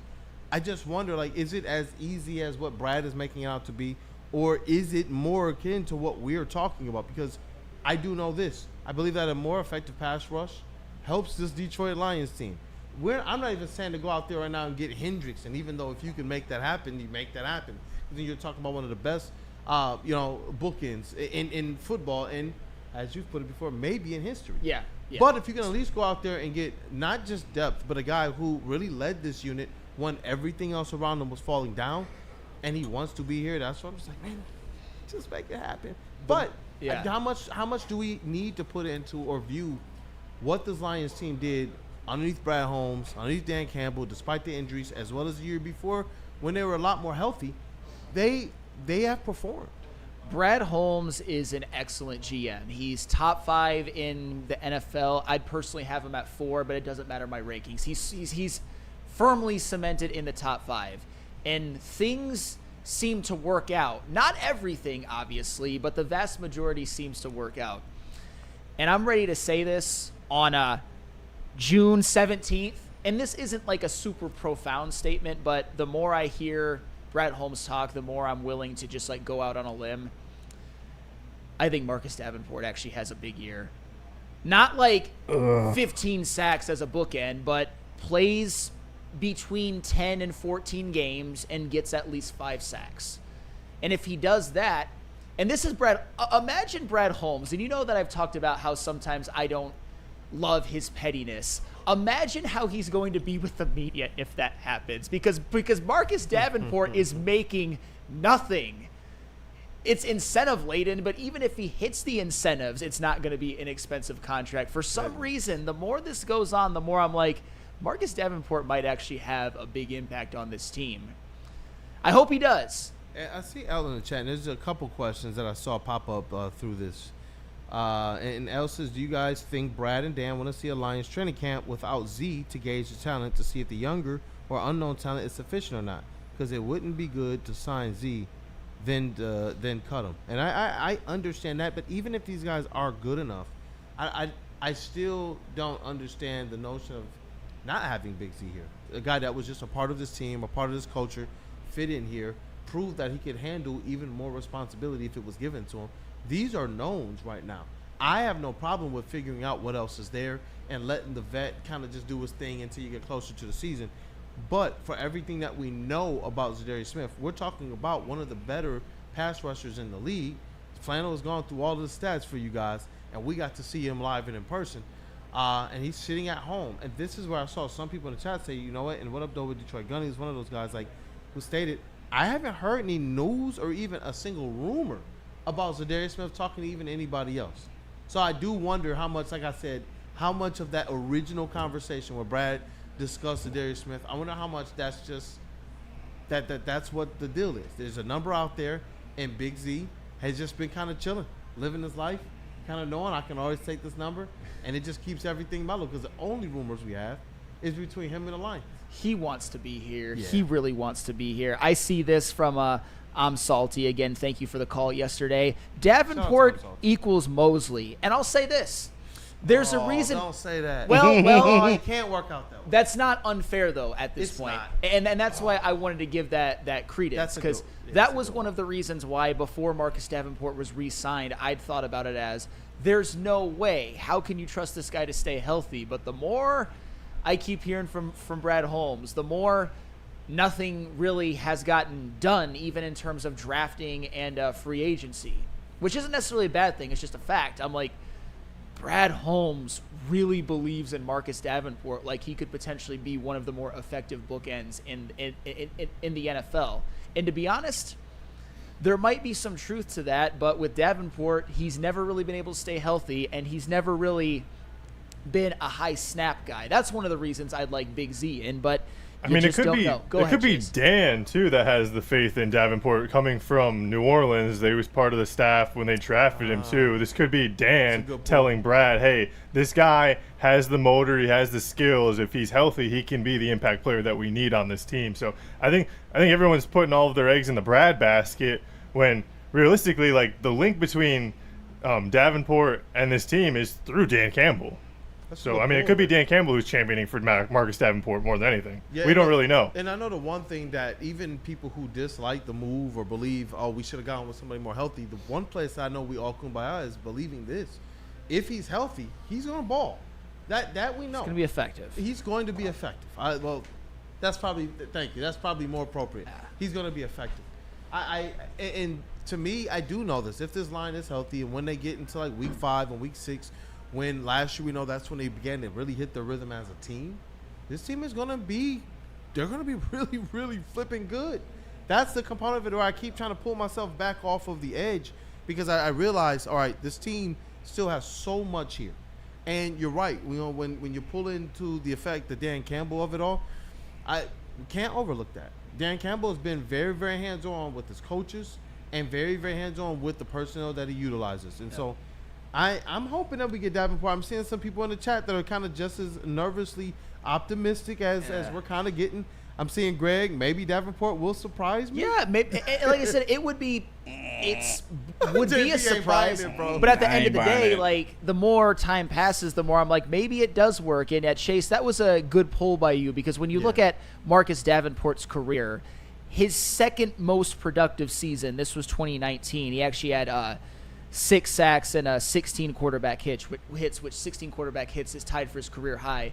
Dan Campbell was on that staff. So Dan Campbell is acutely aware of what Marcus Davenport can be when he plays not a full season, but 13 games. We'd be happy with that. And it was a long time ago, don't get me wrong. But Davenport, he was I barely count that he played last year, but I guess he was effective in those 2 games. Not trying to be condescending, it's what happened. Let's take a quick one and come back. There's some good comments here, including Sean Hart. And we got to get to JB because he is Mr. He's Skeptical over there. Don't get me wrong. I've been there a long time, and I still kind of am, but we got to get JB Smooth's opinion on this. Yeah, I definitely do. And I see Sean Hart. I think people sleep on Pascal. He's not going to be an all-pro, but he's a good piece. Maybe we talk a little bit more about these other guys because Davenport obviously is going to be one of the big pieces that you're looking at. That's where I believe Brad is centering things. But I know JB Smooth sounds like he's not necessarily a believer. We're going to come back from the other side of the break. We're going to have to hear from you, Mr. Voice of Reason. Got Les Stanford, yes. Let's go. Les Stanford. Buick and GMC has great offers for everyone. Get a 2025 Envision Preferred AWD for only $259 per month, or try out the 2025 Sierra Double Cab Elevation for only $169 per month. Don't forget about the 2025 Hummer EV SUV for only $699 per month. Get to Les Stanford today and check out their massive inventory. Les Stanford Buick and GMC, lesstanford.com.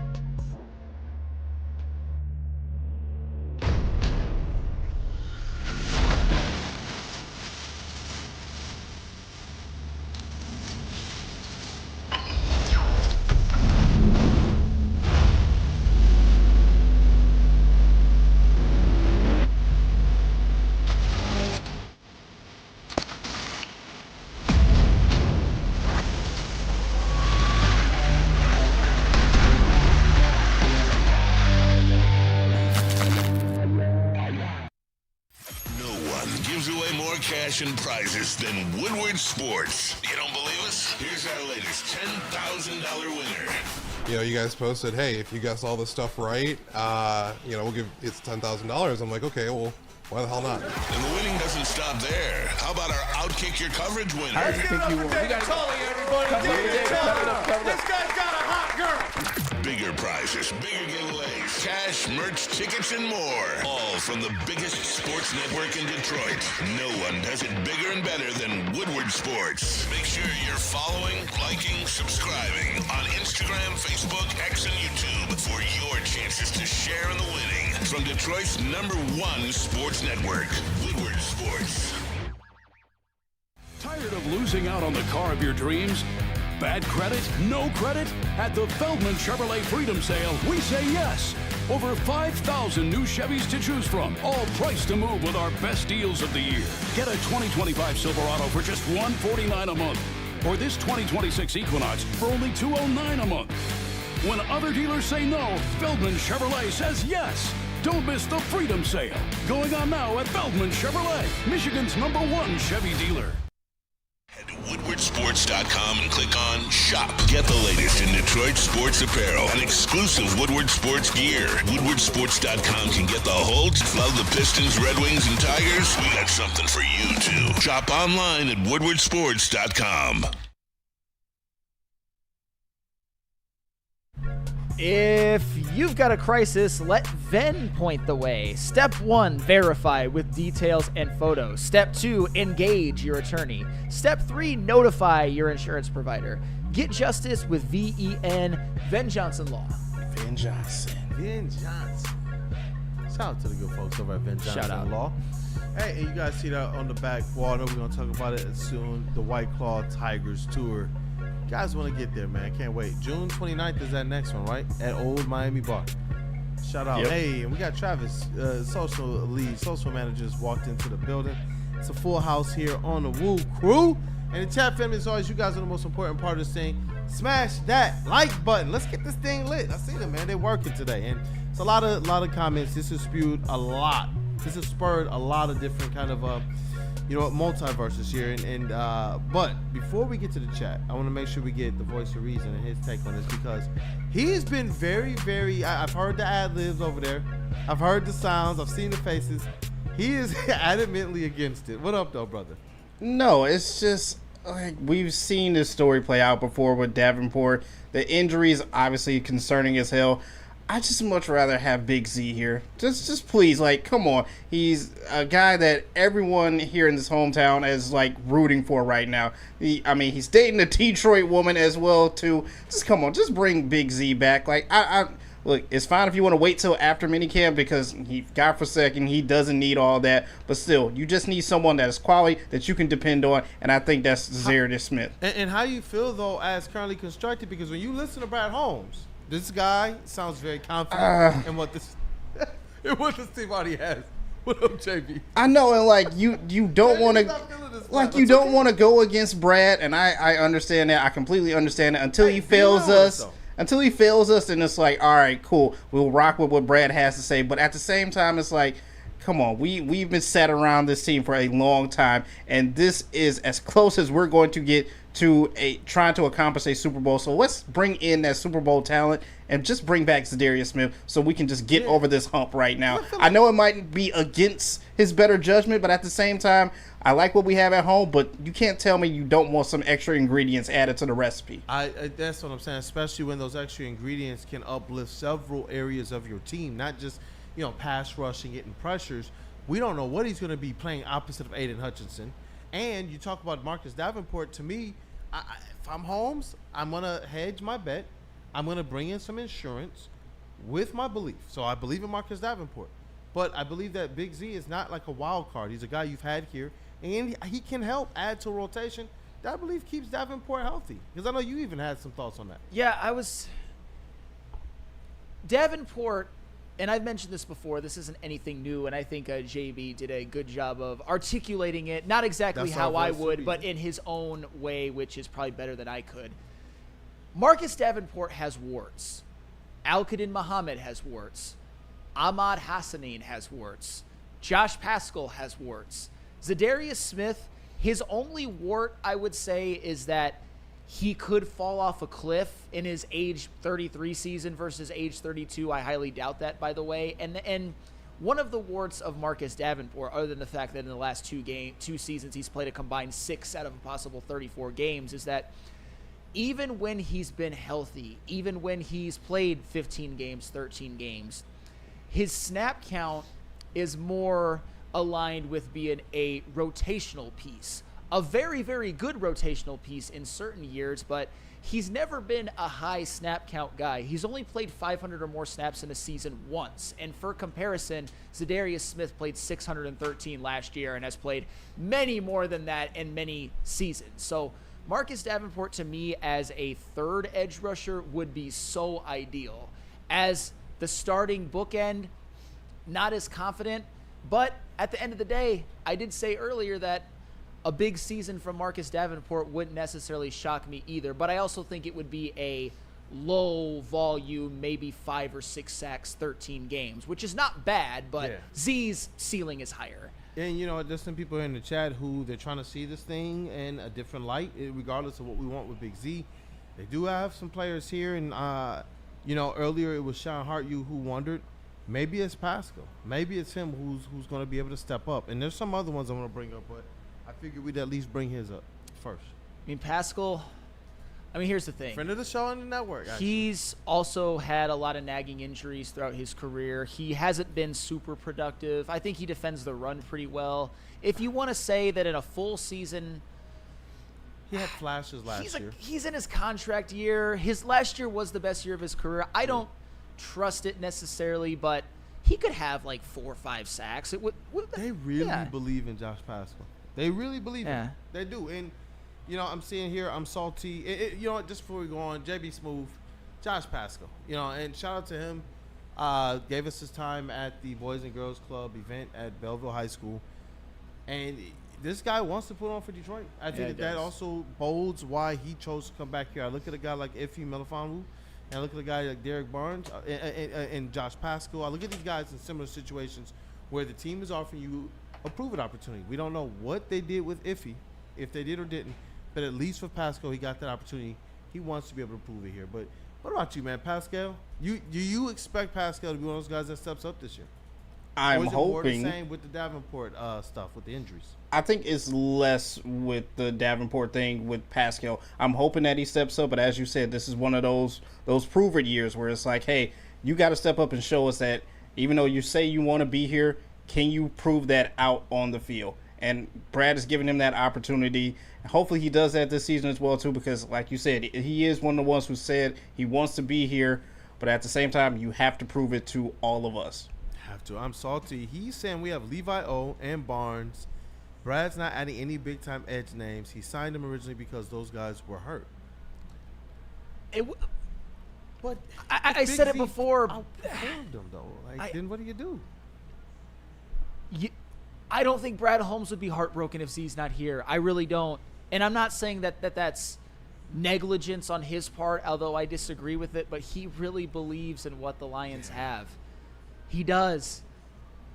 He basically brushed off the Big Z thing like it was nothing when he was asked about it. And I understand talking about your guys and not wanting to talk about ifs, but Big Z is not just not your guy in an if. He was a huge cog in this team last year. I mean, where would the pass rush have been if Big Z wasn't there? I don't know how people feel about Pascal too. Let's get up at least a quick poll on that one, man. Because I see some people in the chat who they're giving some support to him, man. And yes, he did battle cancer. What up though with Detroit Gunny? Josh Pascal did, and he still tried as much as he could and when he could to play through it. And you know, we talked briefly about that off the record. So we'll leave it there. Yeah. Just keep it off the record. The second you say it on air, it's very much on the record. We'll leave it there. But Cartier, I hope Pascal and Levi get better. That's the hope, and I believe that's the belief for Brad. I don't even know if these are prove-it deals. I believe that they earned. Like, Brad believes in these guys, right? He's going to give them a 1-year deal because it's what they proved. If they earn any more than that is where it's going to be. I don't think that this is a deal where Brad is questionable. Like, man, during a Super Bowl window, I wonder if Pascal and these guys who I gave these 1-year deals to, I wonder if they're actually going to come through. I don't think Brad gave those contracts out that way. I believe Brad gave those contracts believing these guys who I believed in, who I selected, who I brought here, I believe that they're finally ready to step into this precipice that we think. And then they earned themselves what that next contract will be. I was going to say, Levi Onwuzurike could end up being one of the most valuable deals in the NFL. If he just gives you what he gave last year, then the $5.5 million for a year is a fine contract. But if he can take another step and potentially use the motivation of, if I stay healthy and I take a leap, I can get a longer-term deal, look for Levi O to be one of the breakout players for the Lions. If I know it's early and I know this isn't the topic, but that's somebody who I could see really stepping up. And what up, though, with Detroit? Gunny, isn't Levi O better inside rather than outside? And yeah. You know what? Maybe Levi O, because that's why I'm glad where the conversation goes, because Levi O is a player who we understand. Zeitler was probably trying to get his guys paid. One of those $20 million men became $20 million men in a league who got more than 20 a year. And Levi O was the other guy he was talking about, and then he did not live up to expectations. This is a situation where Levi O becomes one of the more intriguing players on that defensive line. Who can he get to that level that Zeitler was talking about? If he can, then wow. This is where Brad Holmes is going to come away looking like an absolute genius. Because there's a lot of potential on that defensive line. I wonder, if you take all injury aside, how confident are people that the defensive line will step into their potential?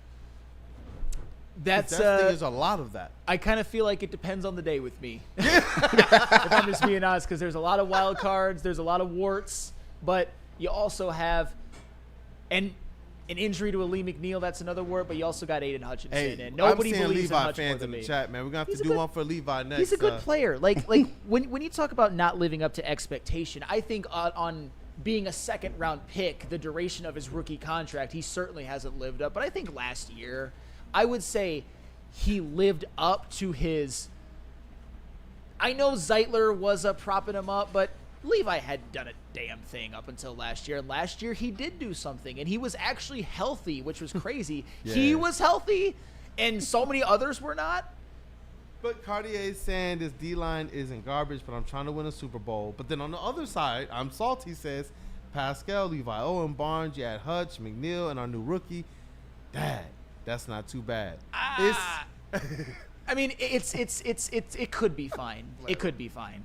It could be fine. It could be fine. It could be fine. I mean, it could be. But this is the reason why we're talking about it. Like, I'm glad that we're able to talk about it, give our truths, and still say, listen, we're going to trust in Brad. But when I peel back the layers of this defensive line, there's a lot of guys that I hope can reach their potential because of what it means for the Lions. But to this point, it's been a struggle. If there was a year, you would have thought it would have been last year for Levi O. But he does get the opportunity to come back this year and try and prove something. And again, he becomes one of the more intriguing players on that defensive line to be able to help it, not just meet expectation, but get over it. Yep. Do you want to talk Tigers real quick? You know what? I think that they deserve it. Yeah, I let's don't talk about believe that Tigers. just because they lose a series that they're banished completely. Absolutely. Shout out to the Detroit Tigers, who are still one of the best teams in all of baseball. Is it Caesars coming up or? Yep, me over for Caesars. Shout out to Caesars Sportsbook, the official sportsbook of us here at Woodward Sports. Scan that QR code, use code word Woodward1000. You can deposit up to $8,000, but all you have to do is place a minimum of a $20 bet, and if it doesn't hit, Caesar will throw it right back into your account with no questions asked. It's Caesars Sportsbook, the official sportsbook of us here at Woodward Sports. Scan that QR code, use code word Woodward1000, and make some money tonight.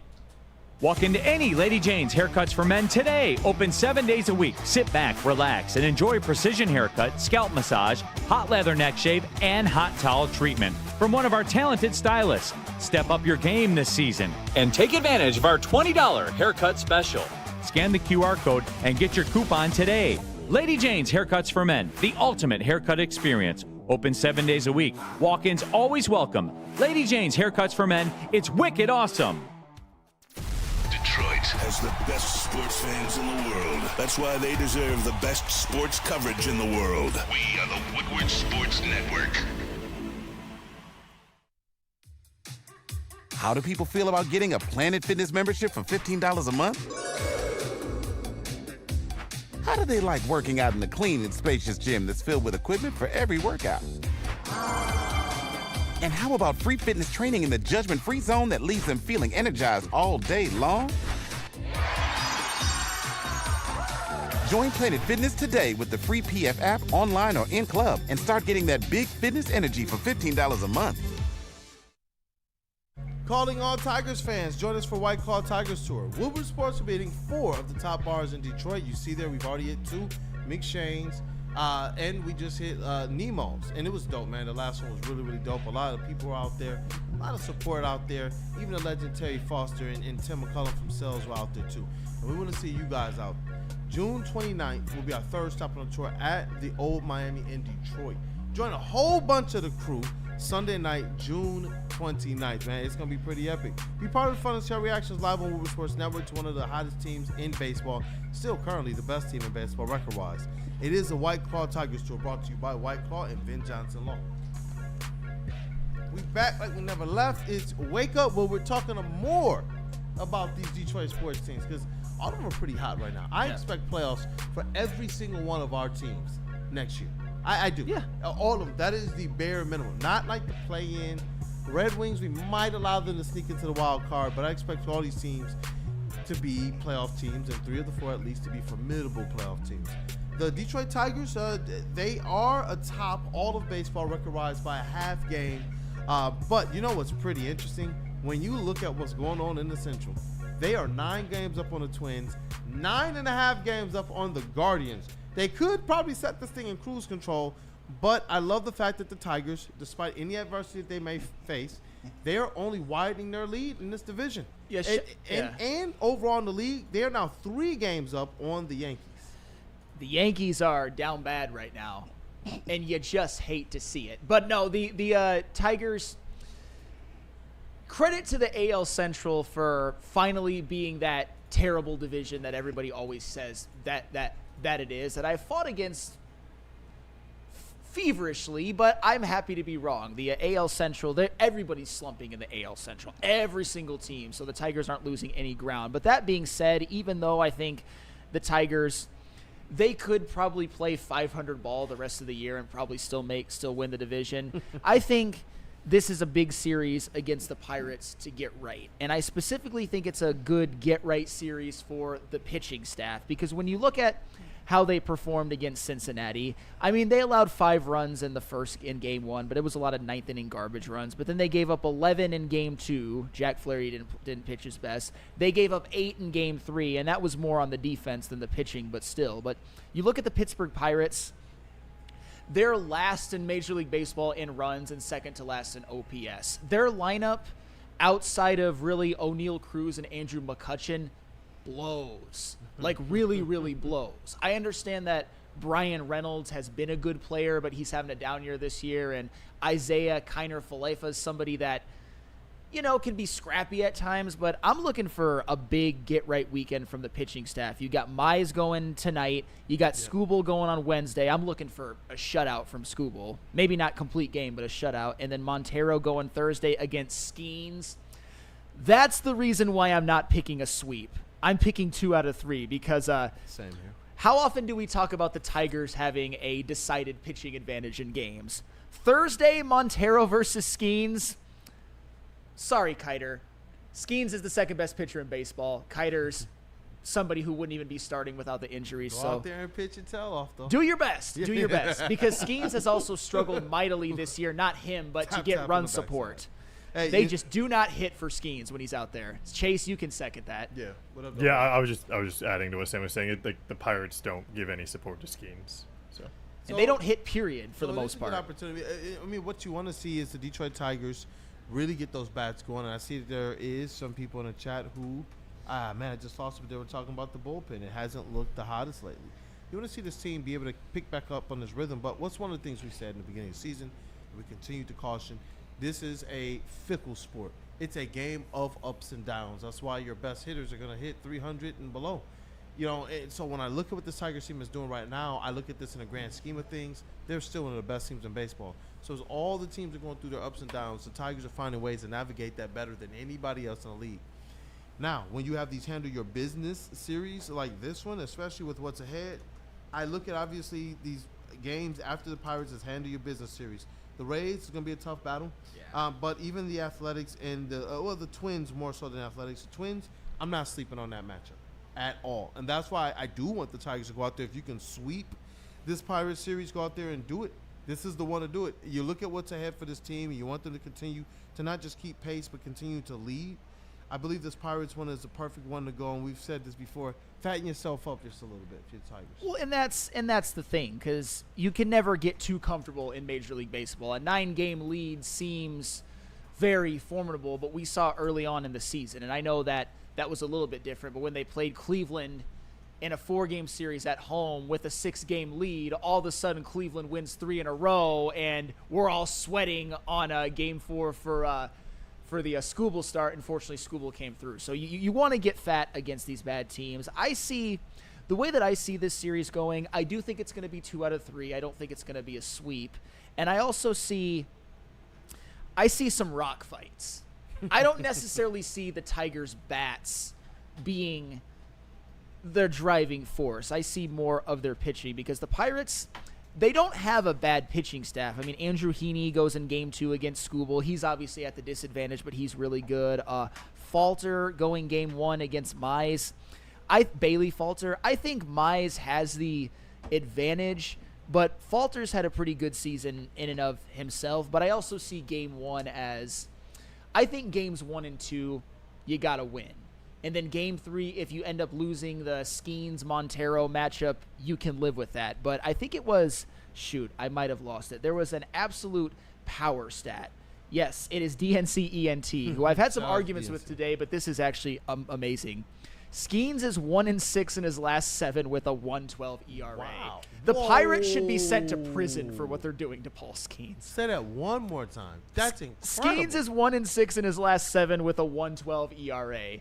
The Pirates should be sent to prison for what they're doing to Paul Skeens, because Paul Skeens is every bit as good as he was hyped up to be. He's actually been better this year, but he's not getting quite the recognition because the Pirates are absolute cheeks, at least when it comes to their lineup is terrible. Like I said, outside of O'Neal Cruz and Andrew McCutchen, they've just got all kinds of 600s, 500s OPS guys. They blow.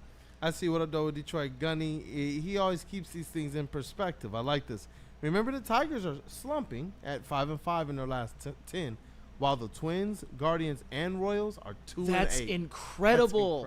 It doesn't even win. Yeah, and 5-5. I mean, all teams are going to go through 5-5 stretches, but this Tigers team is 19 games over 500. For them, 5-5 is a slump. But thank you to the AL Central for proving the AL Central haters right and being a crappy division once again. And shout out to the Guardians. May we hope to never face you in the playoffs. Not going to lie. I don't want any of those problems right now. Not at all. I mean, you talk about some of those teams that just kind of have your number. I'm going to see them be able to at least go out there and get a couple series wins during the regular season first, man. But shout out to the Tigers. It's always nice to put this in perspective, because last year it was a team who we saw a lot of their downs leading up to that trade deadline. A lot of things that just took them apart at the seams. But after the trade deadline, we saw this team just take off. This year, we're able to talk about a team more as front runners, as a squad that's controlled and well handled their destiny this year. And they're still at the top of this thing, man. So shout out to the Tigers. Go out there, fatten yourselves up against the Pirates. This is a series that, honestly, if you're talking about getting a sweep, it's been tough for me to call sweeps out of like the last 3 or 4, even in series where I thought they were favored. But this one is one that it actually might set up well for them, even with Skeens going in the series. Yeah, and man, this is why I should have verified. DNCENT with that stat, you are incorrect, unfortunately. They do lose more than they should with Skeens on the mound, but in his last 1, 2, 3, 4, 5, 6, 7, 8, 9, in his last 9 starts, he's been absolutely out of this world, and the Pirates are 4-5. Okay.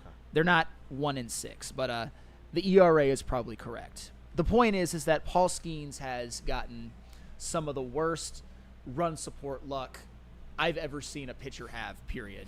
Brandon Inge is getting some love in the chat. I see Scuba. Shout out to Brandon Inge.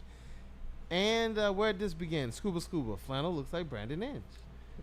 They think you resemble him with the Tigers jersey on and everything. I mean, I don't know. I think Brandon Inge is a little bit more, like, gruff looking than I am, but that's fine. Hey, JP Smooth and I, we're a regular old pair of what? Austin Jackson and Curtis Granderson in this mug. I guess. But let's get to everybody's favorite segment. That is what's trending. Do we gotta say what up though to some people? Yes, we gotta say what up to the Massage Chair House and Loom. Hey, let's rock.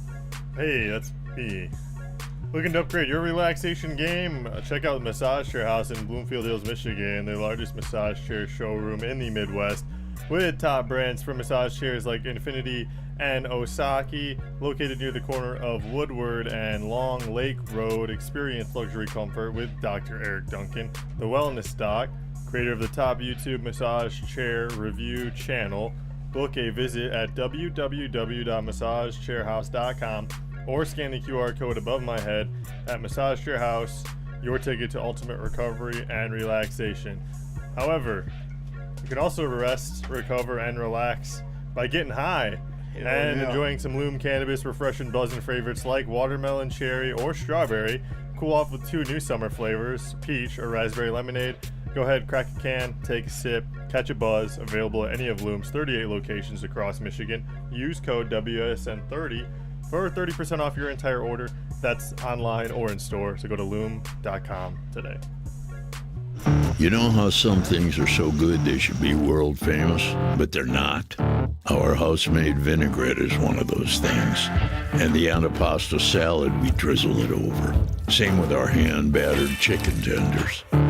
Original recipe soups and pasta sauces.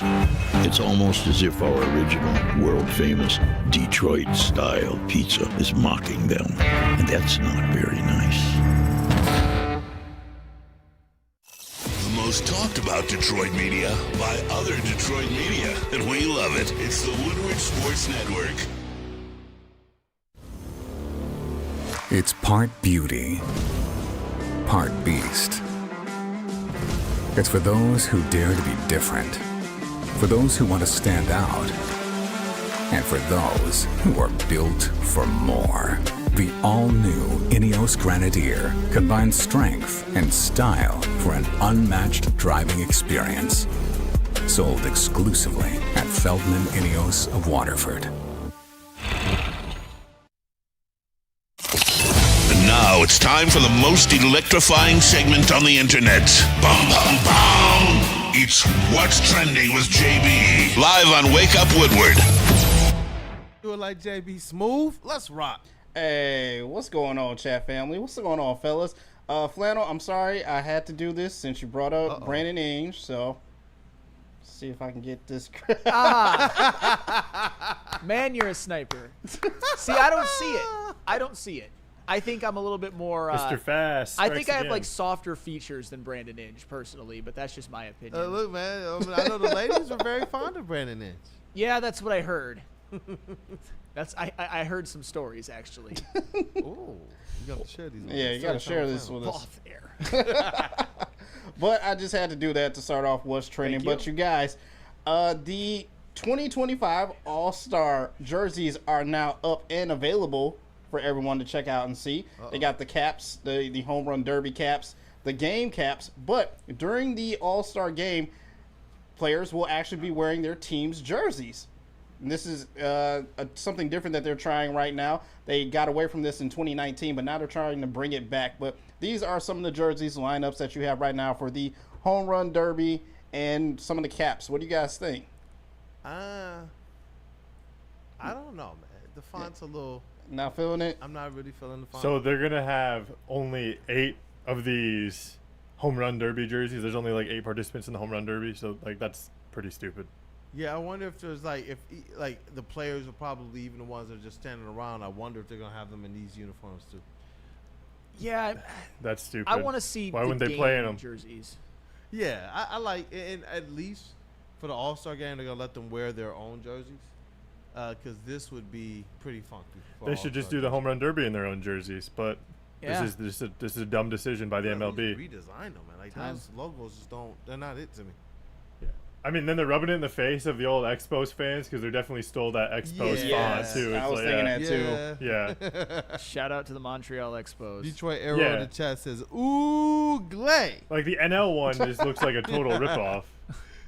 Yeah, people ain't. They're not feeling it. JB, you see some of these chats in there? Yeah, people are not feeling this jersey either. Like it sucks. It looks a little kiddish to me, just a little kiddish. Yeah. But once again, that's just me. That's just me. That's my thoughts as well too. Kool-Aid, I gotta know. Talk to. What did he do wrong in this video?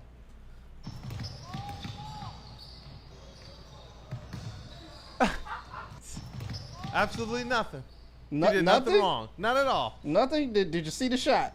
Goodness gracious, bro. This is what we doing now. If I was hooping with somebody like that, I would be so pissed off, though. Those are the ones that you just like, bro, get out of here. Get out. I feel like Steve Carell on 40 Virgin at the end, he's like, dude, get out. Get out. Like, just get the F out. I can't, dog. So, and now TikTok has made its way to hoops. So basically, you would have the fearer for that guy as Steve Carell almost getting cock blocked when he's about to lose his virginity at age 40. Special place, man. Dude, I'm just cleaning, just clean your room. You can hang out. It could be a couple minutes. Dude, get out. No, but for real, this can't be serious. You airball. This isn't like Swaggy P. Shout out Ryan where he did that, but it went in and out. Bro, he couldn't be serious. That's where you set the camera up thinking, I got some highlights today. I got my girl here. She got me. And you airball in front of her and you realize, oh, crap, got to do something. Got to do something. You didn't save face, bro. I can definitely tell you that much. At least hit a cooler dance. Yeah. Look at this. At least do something better than this. Come on now. What are we doing out here? What are we doing out here? And guys, one of my fears is, those little bikes that are downtown, little Segway bikes and stuff like that. My fear is like getting on one and actually crashing. So that's my worst fear. I feel like I would do fine on a motorcycle or a motocross bike, but just one of those things, I would be crashing like this dude. Oh, I mean, snap! JB, isn't everybody's fear the idea of crashing though? Like, well, not to this extent. Like, come on. Outside, it's the leg kick right before. Like, bro, you were just. What were you trying to do? I don't get the leg kick right before he slams. I'm like, bro. And that would be me too, trying to stop it. Like, nope. Stop! The karate kick. Dog, we already know how Kavase feels about scooter people. They're just trying to use this for transportation. That's okay. It's different. If you go to the skate park with a scooter, you're a dork. Yeah, the kid's not even safe. He's like, get that out of here. Dude, get the F out. This is crazy, dog. Get that out of here. And finally, the last video for what's trending. It's a jackass moment. I call this stunt screenshots, everybody.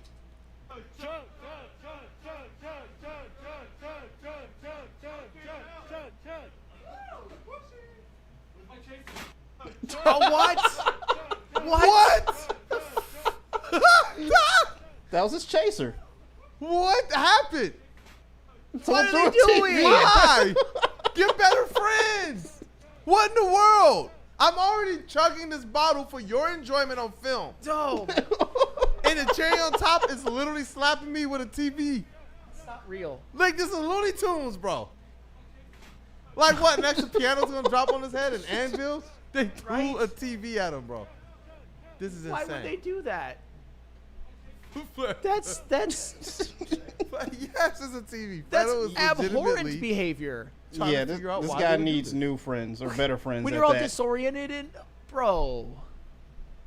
How do they have a random TV that they can just throw at someone? Screenshots. So stupid. Like I said, that's it for what's trending, you guys. Let's hop in the mailbag while we got some time. That's like straight to jail, don't pass go. Like, for real. You could definitely go to jail for throwing a TV at someone. Look at the chat, dog. A-Diz, Pratt Boys. Cartier didn't know how to party. Dude got hit by a TV. Screenshots, LOL. That's Nick Hedigan. Golly, Xavier D. say everybody's getting it. Screenshots. David Cabell. Dag the TV. I don't get it, man. I don't understand it. This is fun now? Tabitha Gable says, very strange. I'm salty. We would have been scrapping. Freddie felt that's what you got to do for entertainment when there's zero estrogen at the crib. I mean, Cartier smacking with a Samsung Smart TV. I was gonna say that I'm sure guys who throw TVs at one another don't do well with the ladies. Chuckle cheese, yeah, you got it. Sausage party. What a movie. What a movie. What up, JV? Bro, I don't even know where you find these movies, dog. But like somebody throw the TV at him. That was it. That was like, what do you? I don't even know how to respond to that. Like someone throw a TV at you. What do? You probably just look at the person who did it for a while. Like just throw a TV at me. Like why? Yeah, right. Like you might even be too dumbfounded to even do anything about it. like what? Shout out to JB Smooth, man. As always, man, you do a great job with what's trending. We definitely have to get a couple of those things up on socials. But shout out to JB Smooth, man. If you guys could, definitely go ahead and smash that like button for the Woo Crew. Smash that like button for JB Smooth and what's trending. And I guess we got like a couple minutes maybe for some mailbag questions. Yeah, we got. Let me see here. If you guys got any questions, definitely throw it on into the chat. Let me see. Just a fan said he's doing the Angel Reese. I wonder which one that one was too. You see, she trademarked Me Bounds. I did see that. Yeah. That is so stupid. It's actually pretty smart, though. No, it's not. Stop it. It's gonna sell merch. Stop and people it. Gonna be using it. She's gonna be able to tell people cease and desist. She's doing her thing. Me Bounds, unbelievable. Mailbag. Do you think Memphis re-signs Aldama now that they clear cap space? Who do Pistons pivot to if so? They did create space, but it wasn't. They didn't necessarily create. They created cap space. I don't know if they created lineup space to be able to maximize what Aldama could get. So if Aldama knows he can go out there in the free market or push for a team because he's a restricted free agent to throw him that bread, why wouldn't he do that? And there is a limit that Memphis has to put on it. Yeah, no, I mean, I don't think Aldama comes back to the Grizzlies. Jordan from MI, this is actually a good one. If the Lions have another down year, who's on the hot seat first? Dan Campbell, Goff, or Brad Holmes? Jared Goff. I think in the city it's going to be Goff, but I also think if you're smart and analyze things properly, it depends on how it happens. And I don't think it is going to happen, but it's going to be Goff. You already know. I mean, yeah, in the city, but like I said, don't be that person that just blindly blames somebody. Look at these situations individually, but I don't think we're going to have to deal with this. I don't think so either. I see Broder in the chat. Shout out to our brother Broder. He says, Mailbag, what's more difficult? Both pitching plus hitting in the MLB, Shohei, or playing both sides of the ball in NFL like Travis Hunter? Taken from Get Up on ESPN this morning. I think they're both because playing both sides in the NFL, we're talking about in a violent sport over 100 snaps a game if you're going to start both sides. That's its own difficulty, but we literally haven't seen Shohei Ohtani since, Babe Ruth, in terms of somebody who is – but even Babe Ruth wasn't maybe the best hitter in the league and a top 10 to 15 pitcher at the same time when he's right. They're both – I think Shohei is going to be one of one, and Travis Hunter isn't going to end up starting both sides. I think they're both damn near impossible. Eric Moy, Feldman Mailbag, if we sign Big Z, is there enough playing time to go around if everyone is healthy? Yes. I believe if you want to keep people healthy and make sure they have stamina towards the end of the year so your team can be talked about the same way that the Eagles did, they're definitely going to make sure that there's playing time because it keeps all these guys healthy and lets all of them play, honestly, to their peaks. You talk about people bringing up like the snap counts of Big Z and such. You want more of that. High output, high performance when they're out there, and you can keep them as healthy as you possibly can, which is what this team needs. Yep. They got the talent. They need the help. They do. Just a fan, how many games do each of you watch weekly? I mean, I tap in with every Detroit game in some capacity, and if I can, I like to watch every pitch, every dribble, every walking around with it on my phone. Yeah, just a very gross amount. That's the only way. That's the only way to do this as effectively as I possibly can is to try to watch everything. Obviously, things come up, but if I miss an inning or two, I watch the highlights. If I miss half a game, I watch the highlights. And even if I'm at a place where I shouldn't be on my phone, I'm on my phone. It's it is what it is. Yeah, very and gross amount. I guess that could be the last one. Chuckle Cheese, Feldman Mailbag. How do you feel now about the Pistons' chances in the future in the East, seeing how Indiana has done it? You guys already know. I feel that much more confident about the Pistons. I believe that they're on the right path, but it's going to be on Trajan Lane to make sure that he adequately, over the next 2 years. I'm not going to be one of those guys, even though I want him to go and strike now, I'm not going to be one of the guys that's like, oh my gosh, he didn't do anything this offseason. They're set up beautifully beautifully over the next 2 off seasons to get something done. So I believe that they're very, very close. I don't know if that means that they're going to get to that point this year, but within 2 to 3 seasons, I believe we will see that same type of success the Pacers are having right here in Detroit.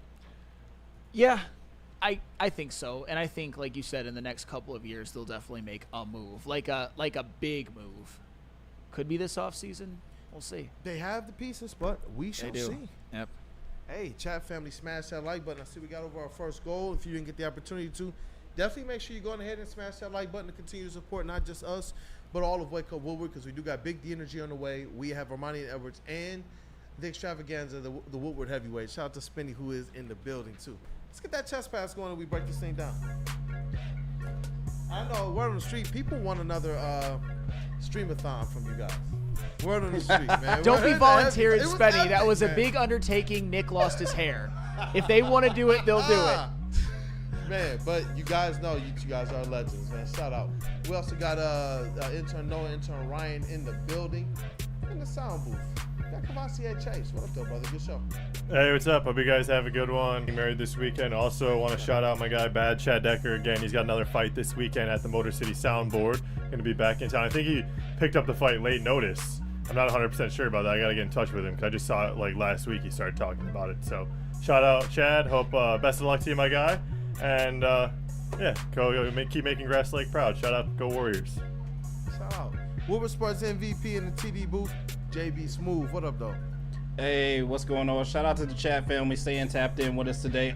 Another episode of Fast and Loose should be out later on today as well too, along with the Woodward ringside. Me and myself and KG got to record yesterday, so that should be out right before E&E. So tap into that as well too. We just highlight some of the things from the previous week that we seen in wrestling, some headlines. A little slow of a week in wrestling though, but just stay tapped into that. And if you want some more JB Smooth, the No Chill podcast is out now for you to check out. Just go check it out. Go check out No Chill. Check it out. Woodward Sports. Hey, the Veteran Squad, Veteran Network. For Woodward Sports and Woo Crew, that's Flannel Sam. What up, though, brother? 1/3 of Woodward win. Absolutely. Shout out Tigers. Time for them to do something that they've done remarkably well this season. Win game 1 of a series. In their last 13 series openers, they are an incredible 11-2. Only 2 they've lost in the opening game are the Guardians, of course, and at St. Louis. And at St. Louis, they lost the first one and took the next 2. So go win game 1 tonight. Hey, go win game 1. I know Woodward Sports, we got a lot on the way. Got some more remotes, got some more golf events. We got some stuff going down at Planet Fitnesses, and we're also going to have boots on the ground at a couple different things. Tyler Conklin's event this weekend. Fire Up Chips. In addition to Detroit Pistons, they're going to host their 3rd annual Sneaker Grab event at Wayne State Fieldhouse. So we're going to have some boots on the ground there, too. I just saw them putting out their promo with the Michigan Sneaker Exchange. And Clarissa Shields is having her press conference on July 26th. We're going to have boots on the ground there, too. So a lot going on with Woodward Sports. We're going to continue to try and bring you guys as much unique coverage as we can. Boots on the ground, exclusive access, interviews from the people on the scene. So, and shout out to, again, our racing guys here, from Justin, Too Fast and Loose with Cavassier Chase and JD Smooth, who absolutely crushed it during these, these racing weekends here in Detroit. But, it's your boy, Kool-Aid, your credential picture reporter and writer for the network. Most importantly, guys, have a blessed day. Let's go Wake Up Woodward.